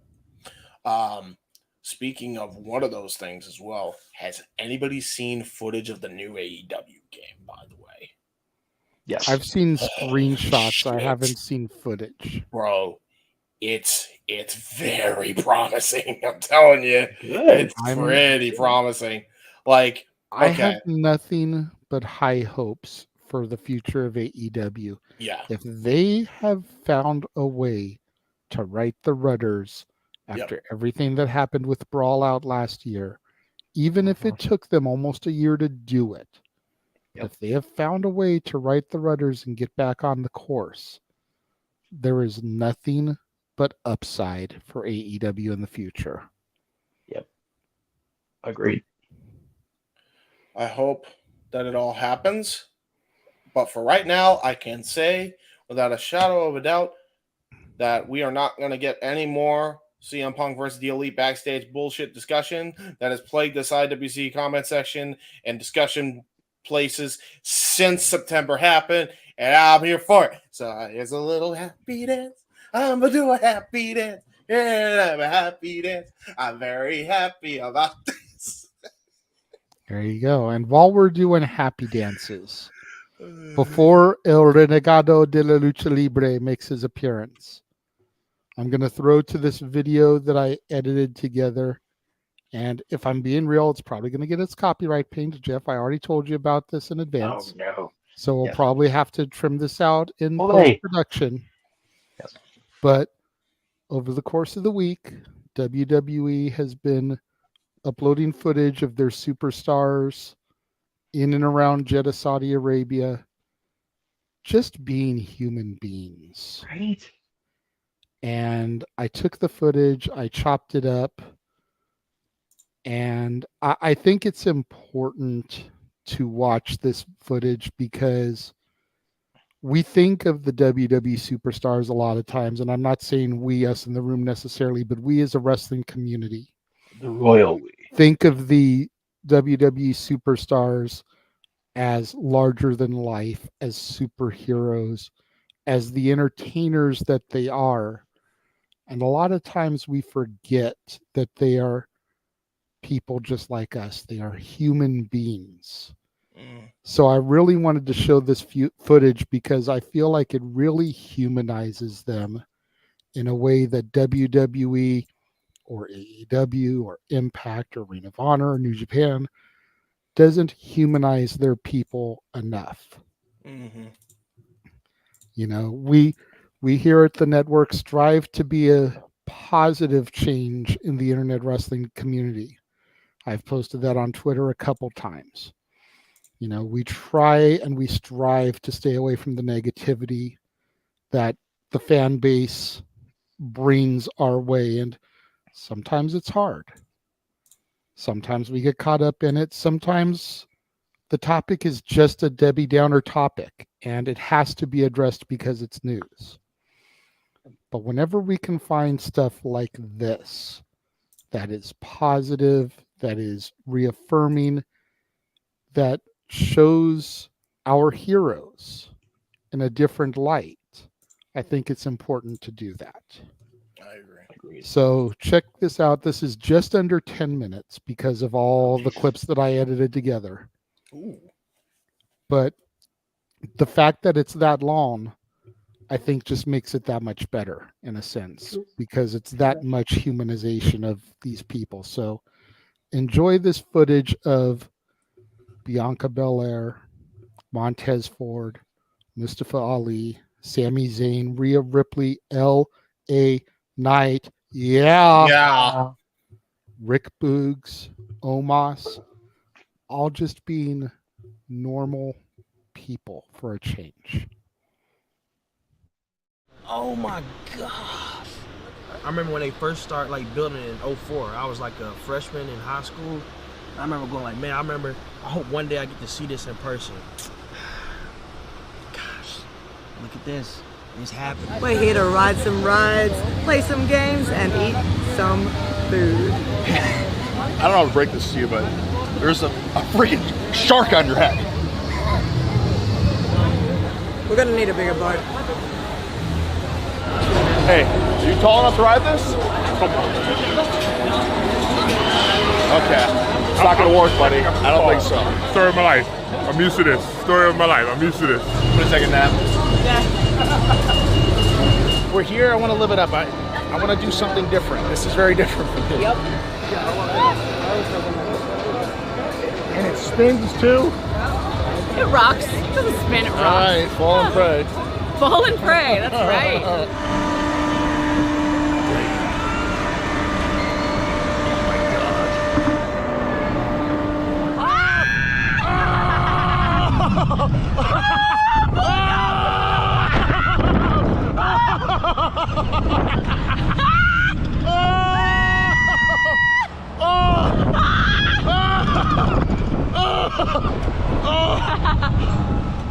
Oh, this is amazing. Look at the city.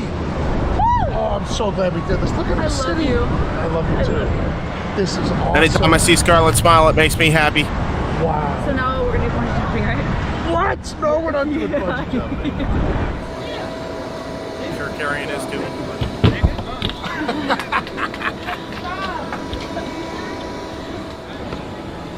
That was awesome. I'm glad I did it.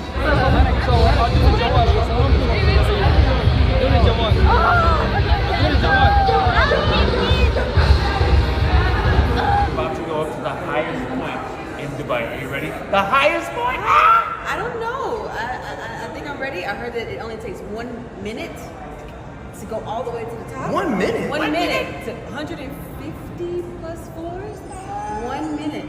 You sure ain't nobody get no speeding tickets for going up that fast on a building? Can't you get speeding tickets for going up a building that fast? Are you nervous? Are you nervous? I'm not nervous. You know what? I'll be honest. Am I the only one that's nervous? I'm nervous. I'm excited. I've been waiting for this since I was a little tadpole, so I'm ready. I'm ready. I'm To see the tallest building and free structure in the world. Do you feel it? Are you Oh, my ears are Guys, popping. focus on the calmness of my voice. Everyone just stay calm. Just stay calm. You're not nervous?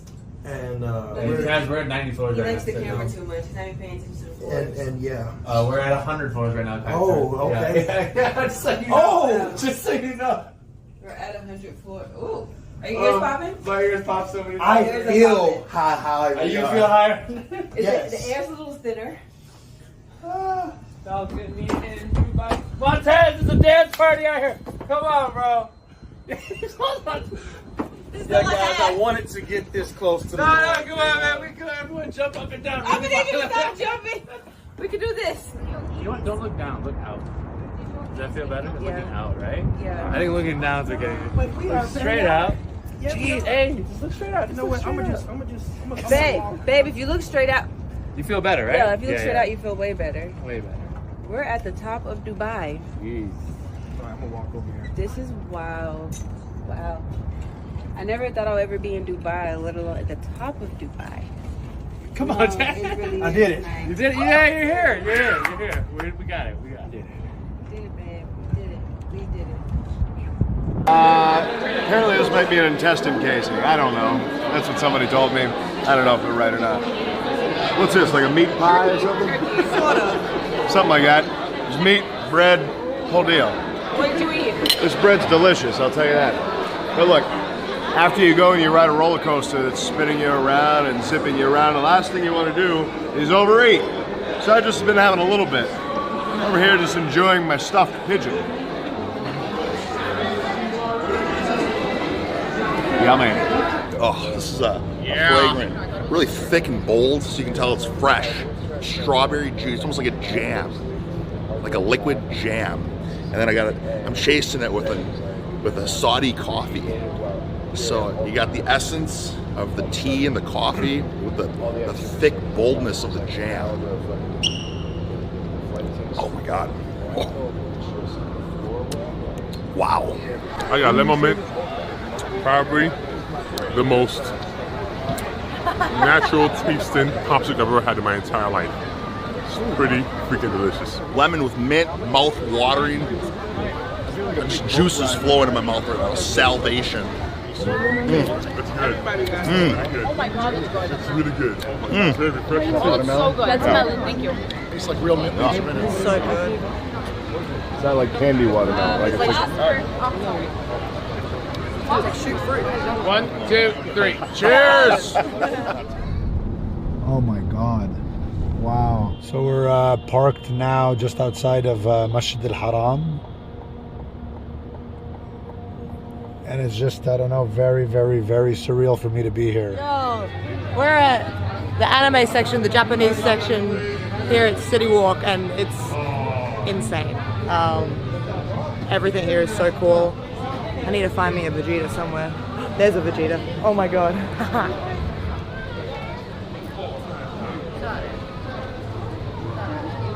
It's not just Vegeta, it's Majin Vegeta. One of the best Vegetas. I got a hat. I agree, by the way. Look. He's upset right now because he can't be here. Look, look. Bro, it gets better, bro. Hold on. Look at this. Oh my goodness.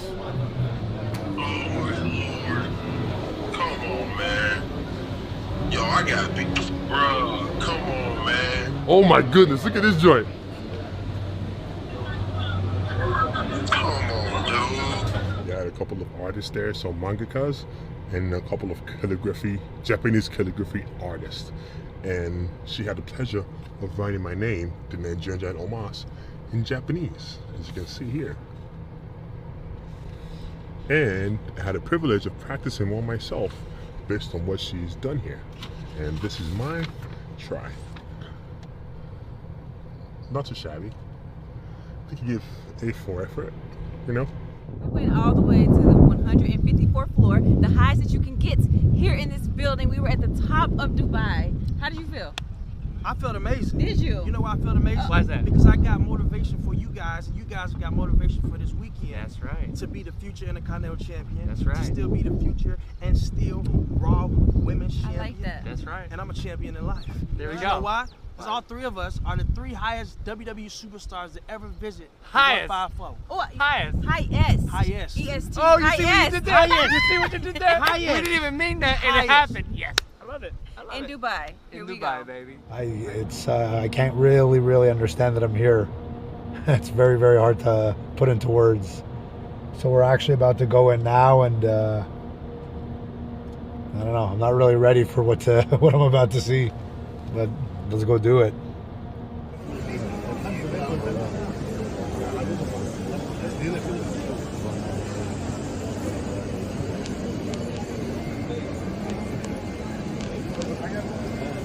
I don't know, it was pretty surreal to be there actually, and I think I'm still having a bit of difficulty processing all of it. I think it's one of those things that'll really hit me in a day, a week, I don't even know. I guess above all else, I just feel very, very grateful. I've been very lucky that this job has taken me to all kinds of places in the world, and it's just put me in a lot of opportunities I don't think I ever would have had if not for wrestling or if not for being with WWE. It's just been a very weird emotional day, and you feel so many things that it's hard to kind of sort them out, is what I think. I think you just feel so many different emotions that's why it takes a little bit of time for it to really hit you, because you're just kind of trying to untangle all those emotions as it's happening.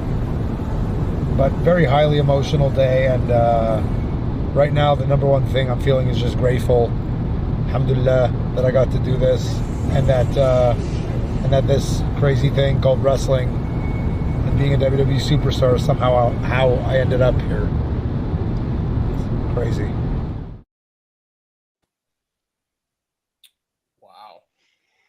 Wow. We need more of that. I was going to be. Yeah. Goddamn. All right. So I probably should make the haha do the intro here. So I'll do that really quick, and then I'll go into my reactions. Damas y caballeros. Oh, fuck it. Championship Network presente el Renegado Terrible. Hey! There you go. Hi, brother. Renegado.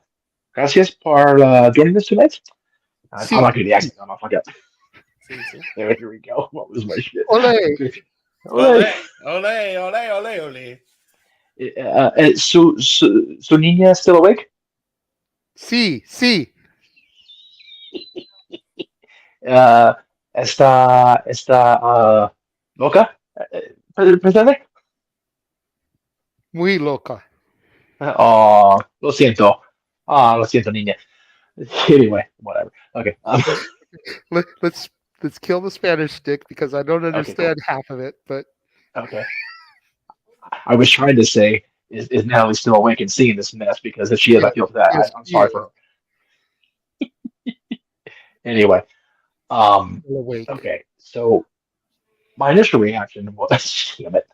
My initial reaction was, I am at the same time Scarlett's face on that ride, and the cleaning bill for my shorts on that ride. Because nope, not happening. Yeah, No. man. Dude, that was that was awesome. You can see right when she looked over, right before they started, she had a look of terror like, we gonna die. And fucking Jerry's like, fall and pray. Yep, fall and pray. And then her eyes got like as big as freaking Renegado's eyes over here. Whoa, that was really cool. But man, seeing, first of all, I'm also Montez. I ain't going near that edge. Which is crazy because the dude's got hops IRL, and then you go and he's afraid of heights. That height. That was some scary ass shit. I'm like, Bro. I've gone to a lot of crazy places in my life and been farther than I ever imagined I could dream of. Right? Yeah. But get me in a 150-foot building and on the edge of nope. Bro, I went to the top of the Prudential building in Boston, and I was scared shitless. I couldn't even imagine going up that fucking high. Oh my god! Seriously, I was in the Washington Monument, and I'm going nope, in DC. But man, Sammy and that pilgrimage. Oh my god! Like that's insane. He and I have known Sammy for fucking Gracias. What is it, Don Jay? Almost 20 years we've known. Yeah, Jericho? 18. You started going to Gorilla before I did. That's true. So that's true. I don't know if Generico was at shows pre All-Star Weekend 1. Yeah. Right. But that He was the was. first time I saw him. So for me, it's past 18 years. It's going on 20. So figure 2 decades. Yeah. And to see, and mentioned he knows it. It's like people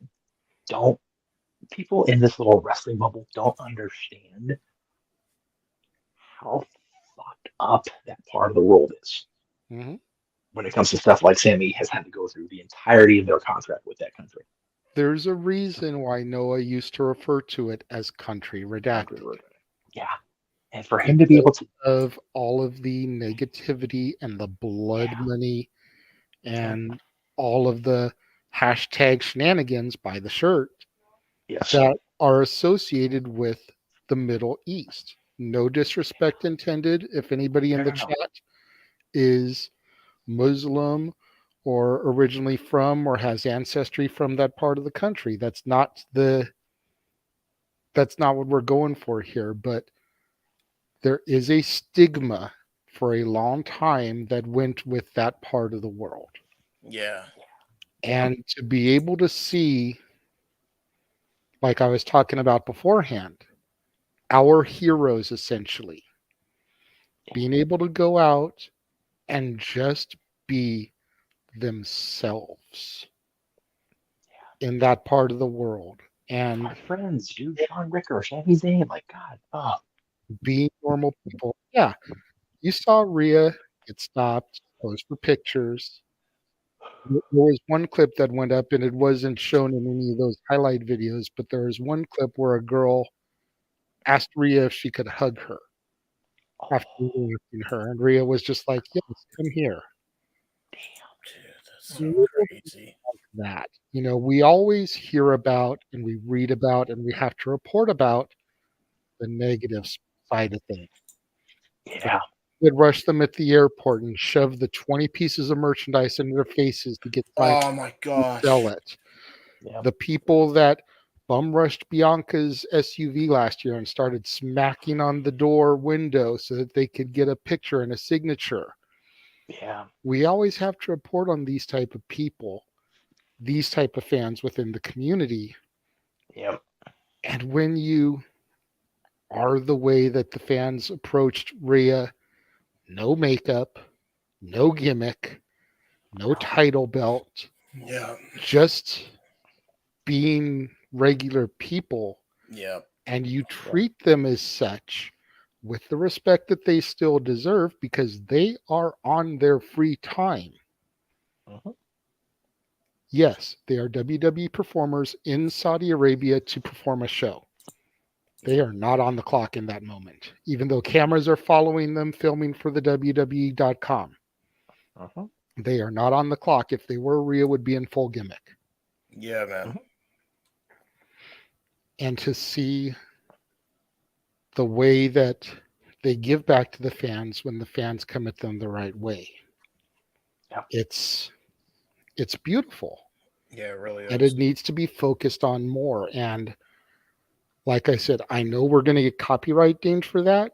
And in post-production, we'll just have to go trim the segment out. The only people that will actually have been able to see it are the people that saw it live here tonight, the 19 people that are still watching with us. I hope we it doesn't. appreciate all 19 of you. Yeah. If it does get deemed, it's on WWE's YouTube channel. It does, separate segments. Sammy has his own. Montez, Mustafa, and Bianca have their own video, and all the others have their own video. That's really all I did was I chopped them up and edited them all together to try to tell a more cohesive story without it just being focused on one set the whole time. Which, by the way, you did a really good job on that. Thank you. Yes. Gracias. Mustafa and Montez and De Josh nada. were cute as hell at the end. Freaking talking about the best. Yeah, too. Oh, we did that. Yeah, that was organic and it was real. That's what made it great. See, King Mike. See. I think King Mike figured it out. So, I No. No. Oh. Okay. No. Anyway. Oh wait. Oh no. Generico. Generico or Virtuoso. No. Generico, unfortunately, never claimed family of his own, and now he's taking care of the orphans in Tijuana with Kevin Steen. So God bless the two of them. Yeah. Yeah. See, everybody I've talked to that met Rhea at Mania this year in LA, and Kalea went and saw her at I think the Funko store. If I remember right. Her and Corbin, I think, were there. Natalie wishes that she could have gone to that, especially since it was her and Priest. She would have been torn. Yeah, she would have. She would have been torn. But the fact that both of them were there and she loves both. Had I found a way to go and met up with Clay, I probably would have found a way to swing through here first. Because I know how important it is. But I saw you, James. Go ahead. It was cool to hear stuff like that. It's great to see, like you said, Jay, stuff like that. Mm-hmm. And it's that's however far. Go ahead. I didn't mean to try and stop it. However far this journey takes us, their journey takes them. The people we've met, in that video, the people that we, have, become friends with over the years. It's just so cool to see them at their. I mean, God, Sean Ricker eating the stuffed pigeon. That's funnier than fuck. I'm like, dude, that was hilarious. Yeah, bro, everything, right?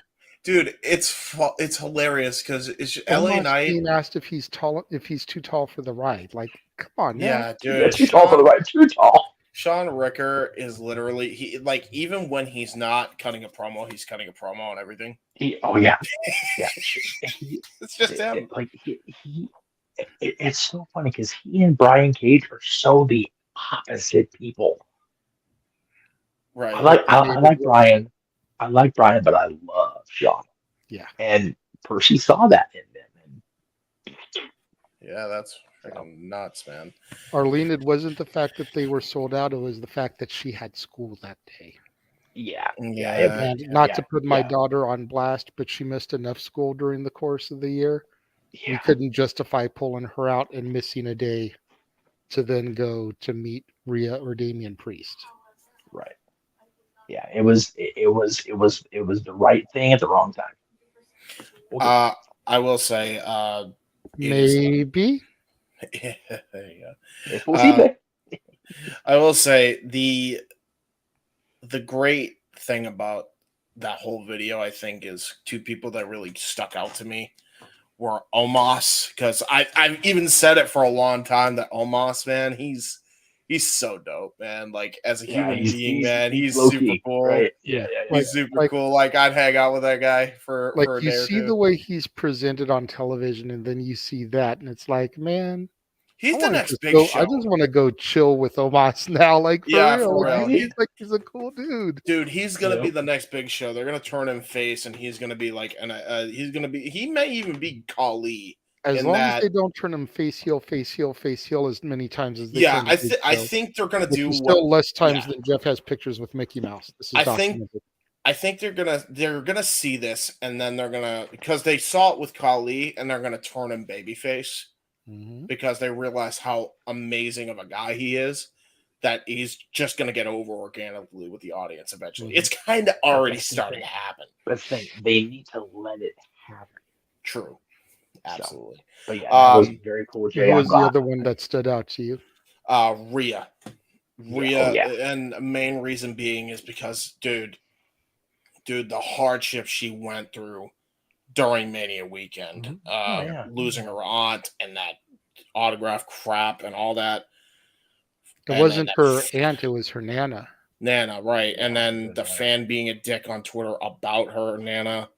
Right. Like, dude, you could tell that was like the thing she needed was just seeing that Vegeta.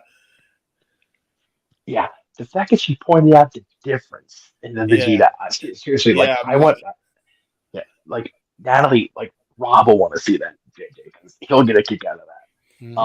The guy that does Star Trek Continues, the one who plays Captain Kirk, that's producing Vic McNight. He's part of that show.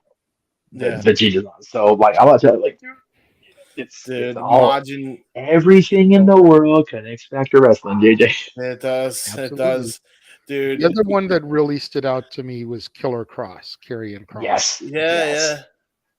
And the whole ride he went on with his wife Scarlett, like, you see him beforehand and how he's like freaking out about getting on this, big bad Killer Cross, scared the shit of this ride. And then they get up there and they're bouncing kind of back and forth after the ride is virtually completed. And it's like, man, just look at the city from up here. I am so glad I did this. And then he turns to her and is like, I love you. And she tells him back. It was like, that was cute as hell. So wholesome. So wholesome. For real. It's like, and this is why I wanted to show this, even though I know we're going to get pinged and we're going to have to trim it out. I felt it was important to show that side of our heroes and to humanize them for just these few moments, because it's not something that is done enough. No, not nearly enough. And with not having Noah around, they send us off positively with his message. Yeah, this is the perfect way to do it. Yeah, absolutely. And now, of course, we're going to get into the shills, excuse me, not the shield. Natalie popped her head up, when I said the shield, because of course that ties back to Roman. So, the shield. It's time for the shields on the show. When they were at the superstore, that was even more expensive than the Funko store. Okay. Retro. We had a retro. He's down below in the band. I get pointed at it now. I'm pointing at the logo. Oh, damn it. Anyway. That was even more expensive than the Funko store, so that was completely out of the question, unfortunately, at that point in time. With the donations y'all have made over the course of the month, we could have made it happen. But alas, this is the end of May getting paid out in June, not March getting paid out in April, and that was early April, so I would have had to be paid out in March, and I barely had gotten monetized in March, so that's fair. 6 years came back later. I only did what I did because I got paid very well with the Undertaker thing being a thing. That's the only reason that happened. All right, so shills.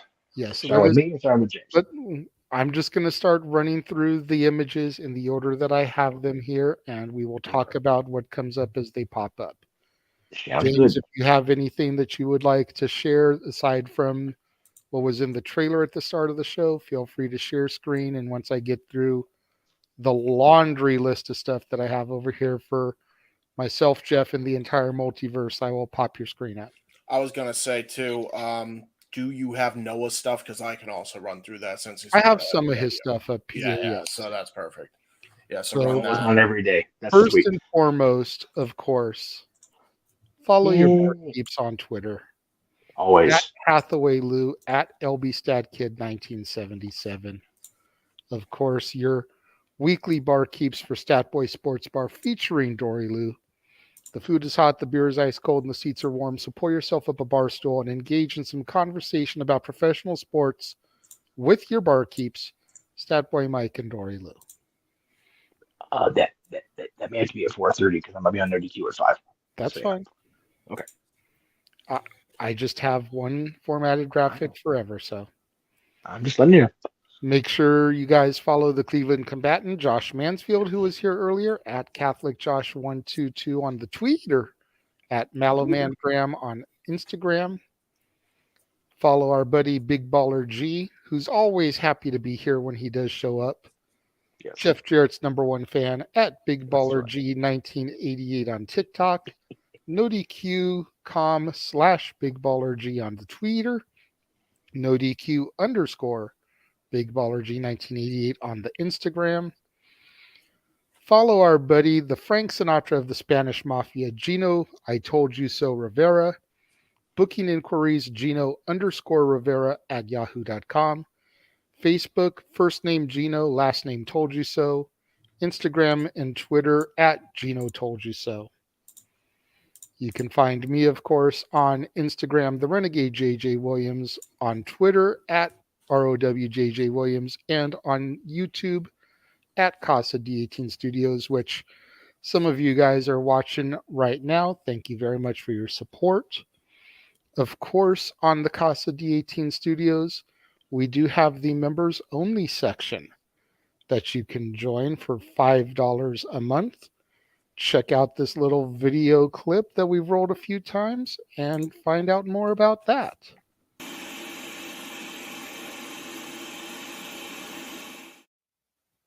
The following is a special announcement from JJ Williams and the Casa D18 Studios YouTube channel. What is going on, everybody? Welcome to the members only section of the Casa D18 Studios YouTube channel. Now, in the coming weeks, months, and years, this is where you will find all of my non-archived wrestling content. What I'm going to try to do is review wrestling DVDs, much in the same vein as you will see my movie reviews over on Renegades Reviews, as well as occasionally discuss the current wrestling product, much like the old school Renegade of Wrestling shows from the early 2010s. This is where you will find all of that content.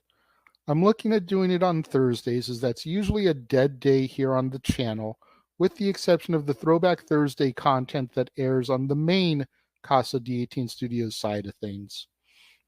So for $4.99 a month, you guys will get access to all of that wrestling content that'll be coming to you in the coming weeks, months, and years. Those of you that subscribe early, like now, you'll get a few little hot take videos, maybe a surprise secret drop in there. But we're looking to have the content begin going live in July of 2023. First video debuting on July 1st, which is a Saturday, and then every Thursday thereafter, you'll get a brand new video here in the members only section of the Casa D18 Studios channel. Again, just $4.99 a month. It's a good way for you to show your love, your support. I hear a lot of you guys whispering and talking about how you would like for me to do more wrestling content. This is the way that you prove it. Show that love, show that support. Subscribe for only $4.99 a month, and you get access to videos nobody else will get access to. I thank you guys for watching this brief video explaining to you what's going to be coming up here in the members only section of the Casa D18 Studios channel over the next coming weeks. And I look forward to your support. Have a great day.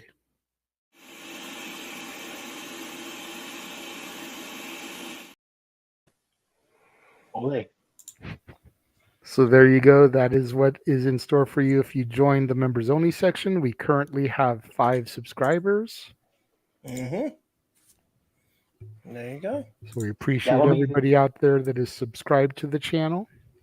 If we can get, I want to say 22 or 23 subscribers to stick around, that's a payout for me every month, not even counting super chats. There you go. That would be the home of your Call of Battleground, correct? Yes, which I was going to get into when we got down towards the watch alongs. But yes, no, that's fine. You didn't know. But yes, that is where you'll be able to find that. Very good.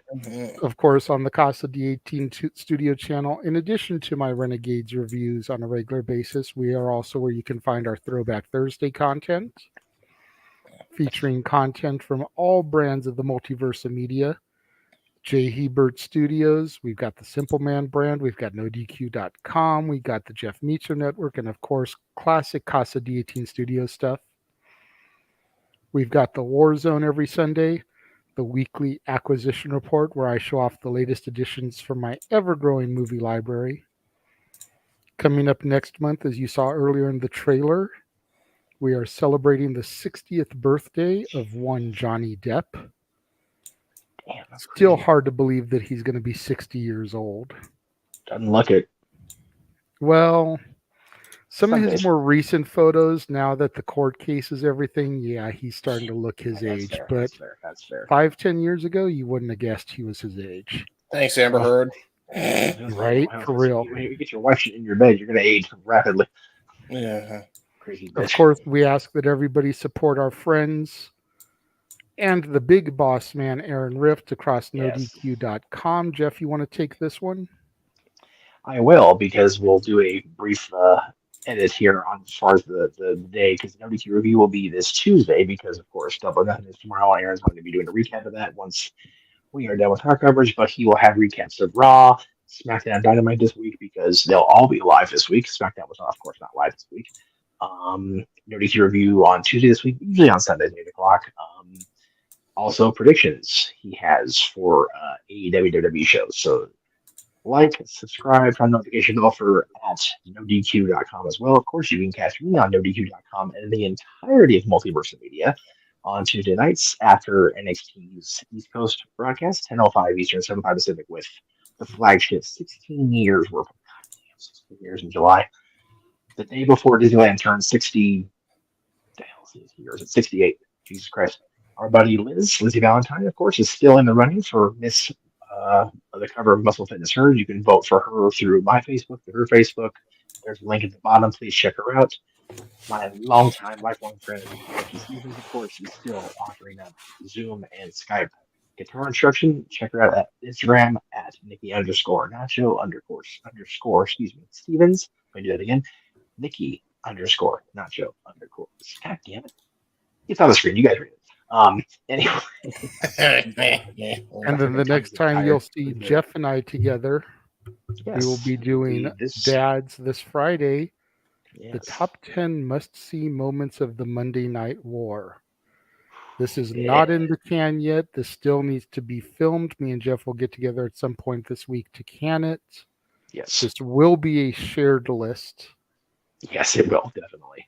And we were talking about the possibility of Dad's going live. It won't be this week, obviously, but we are talking about that going forward because the kid's out of school, so it's going to be easier to pull this off. We'll see how it goes, but I'm looking forward to taping this show this week because this is more so you, but definitely mine as well. The cultivation of our fandom, Jay, is during this amazing era of professional wrestling. And then, of course, as we've already alluded to, we will be back tomorrow night for another round of watch-along coverage, AEW Double or Nothing. Simple Man Noah Foster and James Hebert on the call. I will be in the studio producing this because Jeff is going to be spending time at the casa that he is currently residing in. I am, yes. It's part of the reason why we allowed Noah to bow out early and get some rest. Yeah. It's been a long few days, and I know that this event is going to be insane, especially with Anarchy in the arena. Right. And, the other thing is I won't have access to it because you guys will all be on his account. So there's kind of, if I try to watch it, it'll be a clusterfuck. If you were free, I can't stream it on my Discord. I will have to consider it, but, there's that. Works pretty good. And then as Jeff alluded to earlier, we will be doing a watch-along, Noah and I, of NXT Battleground, which will be members-exclusive content. So if you want to see us call that show, you must join the members section of the Casa D18 Studios channel. As you saw the video earlier, just $5 a month, and you get access to that. It's actually going to be the first live stream that I've done exclusive to the members. I've put a few videos in there, a couple hot take little clips, and then an episode of the Wrestling War Zone where I discussed new wrestling DVDs that I had found. But this is going to be the first live stream that I'm going to be putting in there. So if you want to see me and Noah call that action, you know what to do. So you're gonna watch Battleground in real time but you're not gonna watch it tomorrow. You're gonna do this in real time and watch it the first time. That's awesome. I like that. Originally, we were discussing doing it at noon Pacific, 3 Eastern on Monday, on Memorial Day, because he doesn't have to work and I have nothing to do with the kids. You know, half the house is going to be gone at the happiest place on earth. So, you know, it'll be a pretty quiet area. But from what I understand, some of Noah's family is trying to use his abode for Memorial Day shenanigans. Oh, that's right. That's right. So it may or may not happen on Monday, but it'll happen at some point next week for sure. So just be on the lookout. Of course, in addition to those watch-alongs coming up, Impact will be back on June 9th with Against All Odds. Love it. On the heels of Double or Nothing, AEW will be back with Forbidden Door on June 25th. Mm-hmm. And then the next time WWE will be doing one, it'll be July 1st for Money in the Bank. Money, baby. That's not all. Me and Noah have already discussed, and I kind of showed you the graphic earlier, Jeff. Next year, well, this was inspired by something that had an anniversary just this past week. It not a happy situation. No. But it's something that has not been covered in depth on the multiverse of media. And so we decided, well, I decided, pitched it to Noah, he agreed. Next year, to mark the 25th anniversary, we are going to be calling Over the Edge 99 with the Owen incident. Oh, did you find like an actual? I have the entire pay-per-view. Oh my God. And Sunday Night Heat. Oh my God! Wow. I didn't know that. Wow. And the next night, we're going to do Raw as Owen. Wow. Wow. Because it is the 25th anniversary of arguably one of the darkest days in my fandom. Yeah. Oh yeah. The only thing that was worse than this was the Benoit tragedy. Yeah. Period. Yeah, for sure. Yeah. Yeah.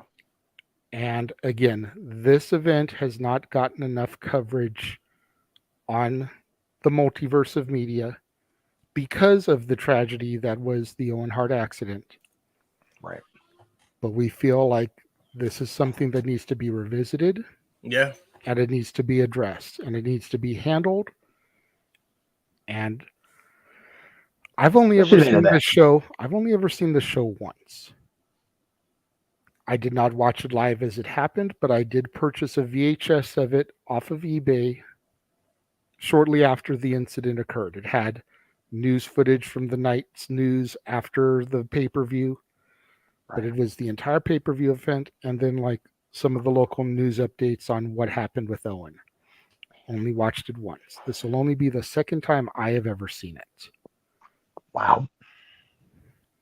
And just for the record, for little perspective, Owen's match was the second match of the night, not counting Sunday Night Heat. Right. So that's how early in the show the tragedy occurred. I didn't which remember is that. why you can kind of understand to an extent why WWE didn't pull the plug. Second match on a major pay-per-view, you're going to have a lot of people going home upset. If it had been deeper in the night, I think they could have gotten away with it. Second match, I don't know. And especially at that time when they were still neck deep in the war. They were still not, and as we covered on the show, they were still not financially set. Well, as well. So I don't want to get too deep in the woods because this is a negative topic. I just spoke about, you know, all the positivity that we try to bring, but definitely want to go long form on this when you do the recording. Yeah. If for anybody that wants to see that, sub now, hit that join button. That's crazy. Yeah. I did not find it on a DVD. I don't even have it on a VHS anymore, Arlene. I'm going to tell you right now how you can find it. It is in 20 pieces on Daily Motion. Yep. Oh shit. 1 of Full- 20, 2 of 20, 3 of 20, 4 full of 20. thing.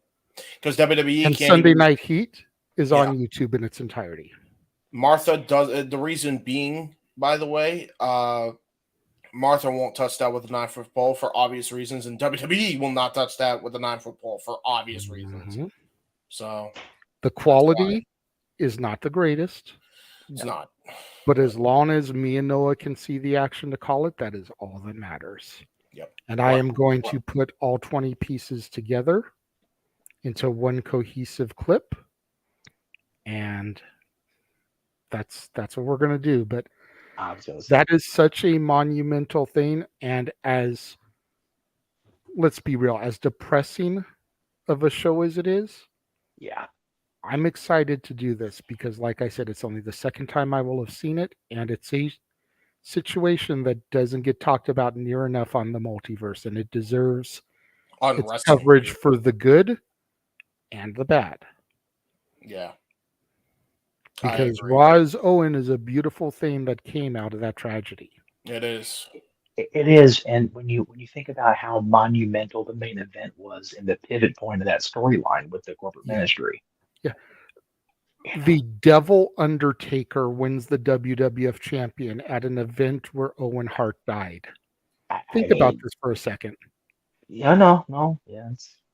I was waiting to see a reaction from James. I know you know. I'm looking. It's really That hard to makes me see in sad. this thing. I actually have my glasses on because I could not read the comments without them.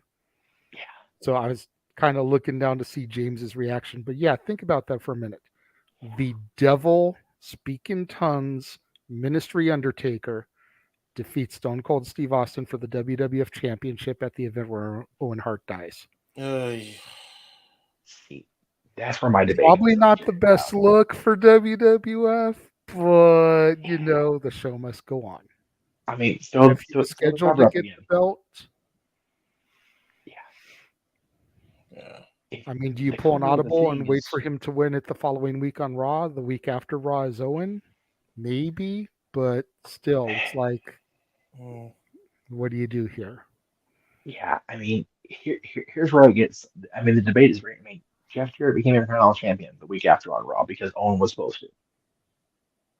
Yeah. And if he was the second match, you stop the show, you tell the crowd, okay, here's the deal. But that's the other thing is they did not completely know the situation until later in the show. Yeah. Fair. Yep. That's fair. Moving on. That said, wow. Moving on. This is the We have a lot of stuff in store, as you saw in the brand new trailer coming on open mic night here in the coming weeks and months. We have open mic game nights. Next month, the match game. For July, we have the Pyramid. In September, we have Lingo. In October, we have Haunted Hangman. Coming next year, The Price is Right in January, and the Clash of the Couples instead of Clash of the Champions in February. Yes, that is supposed to be a complete knockoff of the Newlywed Game. That was my idea, and as long as all the pieces fall in place, it will be me and Cece versus Greg and Jen Cherry versus Aaron and Caitlin Rift. No, I wasn't going to announce it because I haven't got confirmation from. That's why I said if all the pieces fall into place. I did throw that out there. Card subject to change. If all the pieces. It's okay. It's okay. Yeah, I'm looking forward to that one. Just because I'm looking forward to that. I'm looking forward to Match Game right now because I have been instructed, nay, damn near demanded, find questions that aren't wrestling related and that sound match gamey. I'm like, on it. I got this. Because that's always fun. Yes, Clash of Couples is going to be fun. We're going to have a newlywed game style because it's February. It's lovey-dovey. It's cute. It's sweet. Valentine's Day month. I mean, come on. We had to find something along that line for the month of Valentine's Day. And Either I'm hosting or Noah's hosting because we're perpetually single and we're glad of it. Anyway, and then in addition to the game shows, of course, we have our upcoming karaoke nights. Yes. First up, leading into All In, we've got British Invasion karaoke. Coming in November on the 18th will be Disney karaoke. Yeah, buddy. Of course, we will have our second annual Christmas karaoke for December. Yes. Come next year, we will have our second annual wrestling themed karaoke heading into WrestleMania. Come the summer, we will have our beach party. And we will be doing Halloween karaoke. It's a dead man's party come October of next year. Dead man's party? Have we done it now? Have we not made a big mistake? No. Don't say, don't jinx that, please. Ole. Please. Ole. See, no dead man. No dead man. No dead man. I don't need no more dead man. Please, no. And then, of course, we've got a shell for our good buddy who isn't with us this evening because he was too exhausted. God bless him. Follow the simple man, Noah Foster, at nfoster1916 on Instagram, on Twitter, on YouTube. Yes. You can check him out and all the stuff that he is involved in, specifically the community tab of his page. That's where he usually posts the forms for all his prediction leagues. Speaking of predictions, the man has got a busy summer coming up as he'll be doing simply predicting for all of these things. Yes. Plus probably some other stuff that's going to get added. There's no ROH there. There's no New Japan there other than Forbidden Door and Multiverse United. Mm-hmm. There's no NWA there. I'm sure he'll be doing stuff for all those shows if he deems it worthy. And as much as the simple man loves him some professional wrestling, damn it. But we digress. You know he will deem it all worthy.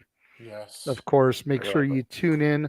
I believe Tuesday this week we'll be doing our simple take of Night of Champions. Yes. At some point this week, either the duo of James and Noah or the trio of James, Noah, and myself will be doing a simple take for Double or Nothing. Yes. Correct. So make sure you tune into his channel for all of that good stuff. All right, let me check these couple comments real quick, and then I will go to your screen. Yes. She wants to punish Noah, probably have nightmares going. No, Arlene, don't make me sing. I'm going broke after all this stuff, but it'll be worth it. You know what? And that is why we love you two so much, because you guys, along with all the other people that super chat and donate Jeff's channel and my channel, yes, you two are probably the biggest donors. And again, I know it sounds real. very, PBS pledge drivey public access, but if not for the viewers out there like Emmanuel, like Arlene, who are two of my subscribers, like Daniel, who's been in the chat this evening, who's one of my subscribers, like Josh, who was on earlier this evening, who's one of my subscribers. Without the support of guys like you and Psycho Jet Black, who super chatted you a bit earlier, and Catherine, who was super chatting you earlier, we can't provide this content for you. Yeah, for real. True that. And we, as a whole, speaking for James, speaking for Jeff, speaking for Noah and Josh and Big G and Statboy and Dory Lou, we love providing this stuff for you guys. We do. Absolutely. So the fact that you guys deem it so worthy to super chat for game show nights, for karaoke, for me to wear this ridiculous mask that Sami Zayn used to wear when he was El Generico back in the Indies. Excuse me. Just as a gimmick for you guys to entertain you, because you deemed this right here worth it. We love you guys. So thank you all. For real. All right, James. There we go. Your screen is shared. Show us what you got, good sir. So we have some of the Noah stuff that you already plugged, but this is the stuff that's currently all on demand now. Everything that I'm going to be plugging. Obviously, we'll have more stuff in the can as time goes on. But this is what you can expect to see right now on demand for FTW Productions. Let's see. Burger or sausage? Burger, I mean, it's not going to sausage. matter when it comes to your diet, huh, buddy? Hey, how's it going, kiddo? Well, I was wondering when you were going to just raid my freezer and fridge. Hey, so Before we continue, this is for context. This is Lars, the fridge demon. He's a bitch, and he raids all of our fridges in the indie forest, and I hate him. But anyway, continuing. I digress. I was just in the neighborhood and I want to say hi. I'm looking for some, parameters that you might be working on, good sir. Yeah, you done? Not yet. You're fat. All right, cut the bullshit, Lars. What do you want? I'm just looking for some content, because, I'm fucking bored and I'm living in a fridge. You want content? Yes, of course I want content. So do the people, you dumbass. The people want content too? No Okay. shit. If I feed you content right now and what's upcoming and what's already on FTW Productions, will you leave me the fuck alone? Okay, maybe just for today, but probably I'll come back tomorrow. All right, cool. Let's do it. Coming up this week on FTW Productions, we got AEW Spark and WWE Aftershock. WWE Aftershock, hosted by yours truly. God damn it, I watched a bunch of WWE content. I wanted to kill myself. But also, Noah Foster and Zero covering all the AEW stuff on AEW Spark. So go check that out on Wrestling Fortune 44 Incorporated, along with a bunch of retros for this upcoming week of Wrestling Madness. Because we got Impact Unbreakable 2005. We got Double or Nothing 2019. We got WWE Battleground 2013. And we got Night of Champions 2012. All retros are done and in the can for your enjoyment. 2 of them out now and 2 of them premiering this week. Speaking of premieres and lives, Noah Foster has got 4. Count them 4 premieres coming up this week on the Simple Man's brand. Simply predicting. It's WWE NXT Battleground, WWE Night of Champions, AEW Double or Nothing, and Impact Under Siege. All that coming up and so much more. And hey, if you're sick and tired of the wrestling, well, guess what, Lars? I know you like food, so do I, and so does Casey. The fat fucking aficionados, we got you covered because we cover fast food and restaurants on Wrestling with Idiocy, Episode 8 on Insanity Works Incorporated. All that coming up and so much more on FTW Productions. Yeah, it's pretty dope, my dude. All right, you fucking happy now? I mean, I'm erect at the moment. All right, cool. Get the fuck out of my fridge. Don't let the door hit you on the way out. Oh, don't throw the... Wait, well, what about the brownies from 2B? You fat, no dick having motherfucker. I heard that. That was tremendous. Oh my god. That was the promo I had you guys all retweet, by the way. This is why I don't watch shit beforehand, because I get the reactions like this. See, I had seen it before. Yeah, so I went ahead and I watched it on YouTube. Yeah. That was wrong. It's wrong that I enjoyed that shit. Go ahead, JJ. I was just saying, I cracked up when I saw it the first time, and it's still fucking hilarious this time. And real quick, one last little plug here. If you could share my screen. One more thing that we didn't add to that promo. FTW watch party for Double or Nothing Dynamite Go Home show on my channel currently as of right now. So I even got into everything on the madness of this week in wrestling. So there you go. That's everything coming on FTW Productions. Good shit. Okay, since she's the one that super chatted, Arlene, now that the shows are over, is it okay if I take the mask off? Let me know. Yeah, if you want me to do the farewells in it, I'll stay in it. Yeah. But the shows are done, so if it's okay with you, may I take it off at this point? Yes. Oh my god, that was awesome. And also, I have to say, I will say Noah's catchphrase since he is not here. Damn. Just remember. She said no. She said no. She said no. Yeah. You have to Hey, keep she them wants alive. her $25 worth. It's all good. It's just that the That's bottom right. here is like itching the beard at this Yeah, point. you'll be fine. I'm gonna be done with this quickly. There are no winners, there are no losers, and there are no betters. Just fans with opinions with this passion we all share. As Noah says, folks, at the end of the day, support one another, respect each other, protect your mentality too, and just enjoy life and enjoy professional wrestling. It's truly as simple as that. There you go. It is indeed. For the simple man, Noah Foster. For the Cleveland combatant, Josh Mansfield. For the Heb Man, James Hebert. For the man whose name is not on the marquee because I pulled it down so that we could see the shills better. The West Coast Professor, Jeff motherfucking Meacham.